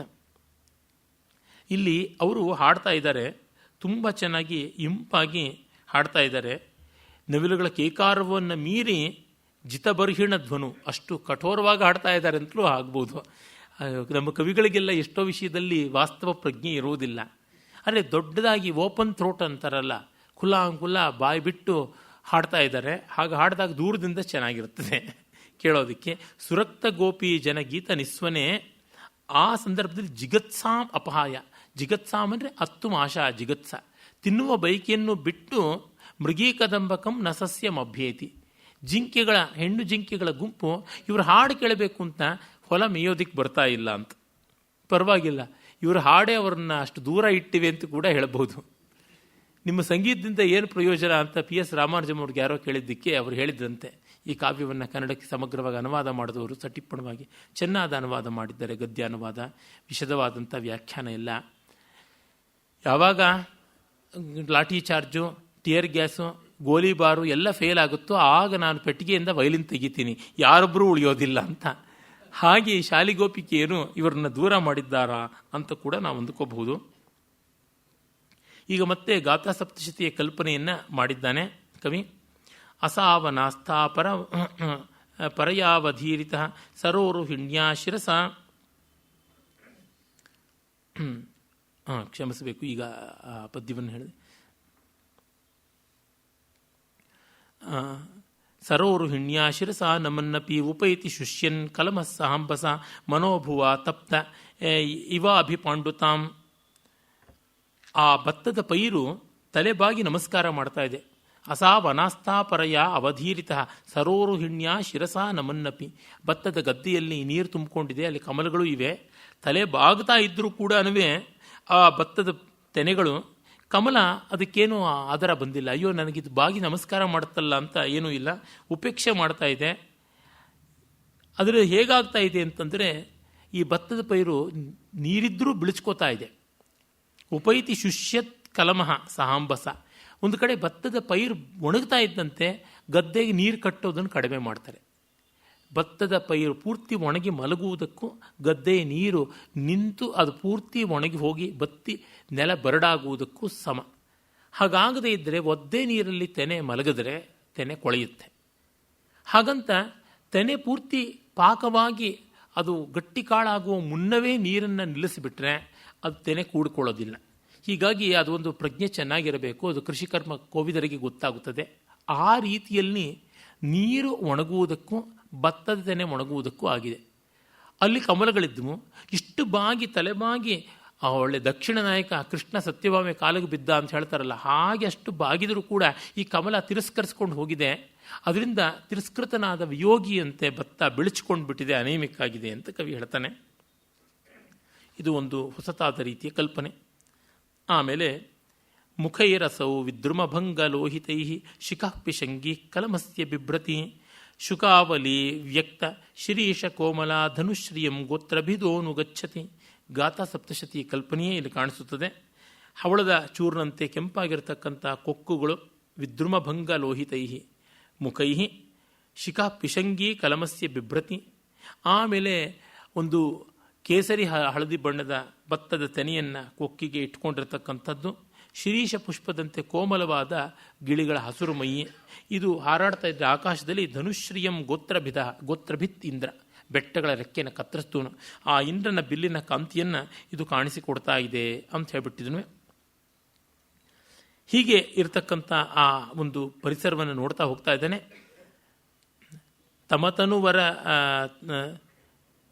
ತಮತನು ವನರಾಜಿ ಶಾಮಿತೋಪೇತ್ಯ ಕಾಂತಂ ನಗಮುಪರಿ ಹಿಮಾನಿ ಗೌರಮಾಸಾದ್ಯ ಜಿಷ್ಣು ವ್ಯಪಗತ ಮದರಾಗಸ್ಯಾನು ಸಸ್ಮಾರ ಲಕ್ಷ್ಮೀಂ ಅಸಿತಮಧರವಾಸೋ ಬಿಭ್ರತ ಸೀರಪಾಣೇ. ಸೀರಪಾಣಿ ಅಂದರೆ ಬಲರಾಮ. ಆ ಬಲರಾಮ ಅಸಿತಂ ಅಧರವಾಸ. ಅಧರವಾಸ ಅಂತಂದರೆ ಸೊಂಟದಿಂದ ಕೆಳಗೆ ಹುಟ್ಟಿಕೊಂಡ ಬಟ್ಟೆ, ಅಧೋವಾಸಸ್ ಅಂತಲೂ ಕರೀತಾರೆ ಅದನ್ನು. ಆ ಬಲರಾಮನ ಬಟ್ಟೆ ನೀಲವರ್ಣದ್ದಾಗಿರುತ್ತದೆ ಅಂತ. ಆ ರೀತಿಯಾದ ಬಟ್ಟೆನ ಬಲರಾಮ ತೊಟ್ಟಿರ್ತಾನೆ. ಆ ಬಲರಾಮನ ನೆನಪಾಗುತ್ತದಂತೆ. ಯಾಕೆ ಅಂತಂದರೆ ಹಿಮಾಲಯದ ಪರ್ವತಗಳ ತಪ್ಪಲಿನಲ್ಲಿ ದಟ್ಟ ಹಸಿರು ಬಣ್ಣದ ಕಾಡುಗಳು, ಮೇಲೆ ಬೆಳ್ಳಗಿರ್ತಕ್ಕಂಥ ಹಿಮಗಳ ಒಂದು ಆವರಣ ಕವಿದಿರತಕ್ಕಂಥ ಶಿಖರಗಳು. ಹೀಗಾಗಿ ಆ ಮೇಲಿನ ಒಂದು ಬೆಟ್ಟಗಳ ಬಿಳುಪಿನ ಕಾಂತಿ, ಹಿಮಾನಿ ಗೌರಂ ಆಸಾಧ್ಯ ನಗಂ. ಹಿಮಾನಿ ಗೌರ ಅಂದರೆ ಹಿಮದಿಂದ ಬೆಳ್ಳಗಾಗಿರುವ ಶಿಖರಗಳುಳ್ಳಂಥ ಬೆಟ್ಟವನ್ನು ಜಿಷ್ಣು ಜಯಶೀಲನಾದ ಅರ್ಜುನ ಆಸಾಧ್ಯ ಅದನ್ನು ಹೋಗಿ ತಲುಪಿ ಬಲರಾಮನ ನೆನೆದಂತೆ. ವ್ಯಪಗತ ಮದರಾಗಸ್ಯ ಅನುಸಸ್ಮಾರ ಅಂದರೆ ಮದವಿಲ್ಲದ ಬಲರಾಮನ ನೆನೆದ ಅಂತ. ಹಿಮಾಲಯ ನಿತ್ಯ ಜಾಗೃತವಾದ ಪವಿತ್ರ ಸ್ಥಳ. ಬಲರಾಮ ನಿರಂತರವಾಗಿ ಮದ್ಯಪಾನ ಮಾಡ್ತಾನೆ. ಹಿತ್ವಾ ಹಾಲಾಂ ಅಭಿಮತ ರಸಾಂ ಅಂತೆಲ್ಲ ಕಾಳಿದಾಸ ಹೇಳ್ತಾನಲ್ಲ. ಬಲರಾಮ ಬೆಳ್ಳಗಿರ್ತಕ್ಕಂಥವನು, ಕೃಷ್ಣ ಕಪ್ಪು ಬಣ್ಣದವನು, ಅವನು ಪೀತಾಂಬರಧಾರಿ. ಬಲರಾಮ ಗೌರಕಾಯ ಬೆಳ್ಳಗಿರುವವನು, ಅವನ ಬಟ್ಟೆ ನೀಲವರ್ಣದ್ದು. ಹೀಗೆ ಬಲರಾಮನ ಅಂತೆ ಕಾಣುವ ಹಿಮಾಲಯವನ್ನು ನೋಡಿದ್ದು ಅಂತ. ಮೇಘದೂತದಲ್ಲಿ ಕಾಳಿದಾಸ ಪೂರ್ವಮೇಘದ ಕೊನೆಯಲ್ಲಿ ಆ ಬೆಟ್ಟಗಳ ಶಿಖರಗಳ ಮೇಲೆಗೆ ಕಾರ್ಮೋಡ ಹೋದಾಗ ಬಲರಾಮ ಕರಿಯ ಕಂಬಳಿಯನ್ನು ಹೊದ್ದಂತೆ ತೋರ್ತಾ ಇತ್ತು ಅಂತ ಹೇಳ್ತಾನೆ. ಅಲ್ಲಿ ಉತ್ತರೀಯ ಹಾಕ್ಕೊಂಡಿದ್ದ ಬಲರಾಮ ಅಂತ, ಇಲ್ಲಿ ಅಧರ್ಯವನ್ನು ಧರಿಸಿದ್ದ ಅಂತ. ಇಲ್ಲಿ ದಟ್ಟವಾದ ಶರತ್ಕಾಲದ ದಟ್ಟ ಹಸಿರು ಬಣ್ಣದ ಕಾಡುಗಳು, ಮೇಚಕ ವರ್ಣದ ಕಾನನಶ್ರೀ, ಅದು ಬಲರಾಮನ ಪಂಚೆಯಂತೆ ತೋರ್ತಾ ಇದೆ. ಬೆಟ್ಟವೇ ಬಲರಾಮನ ಆಕಾರ ತಾಳಿದ್ರೆ ಮೇಲುಗಡೆಗೆ ಬೆತ್ತಲಾದ ಎದೆಯನ್ನು ಉಳ್ಳ ತೋಳನ್ನು ಉಳ್ಳ ಬಲರಾಮನ ಮೈಯಂತೆ ಹಿಮಾಚ್ಛಾದಿತವಾದ ಶಿಖರಗಳು, ಕೆಳಗಡೆಗೆ ಅವನುಟ್ಟ ದಟ್ಟಿ, ಆ ಒಂದು ಗಾಢವಾದ ಶ್ಯಾಮವರ್ಣದ ದಟ್ಟಿಯಂತೆ ವನರಾಜಿ ಕಾಣಿಸ್ತಾ ಇದೆ ಅಂತ. ಹಾಗೆ ಆ 4ನೇ ಸರ್ಗವನ್ನು ಕವಿ ಸಮಾಪ್ತಿ ಮಾಡ್ತಾನೆ. ನಾಳೆ ನಾವು ಮುಂದಿನ ಸರ್ಗಗಳನ್ನು ನೋಡೋಣ. ನಮಸ್ಕಾರ.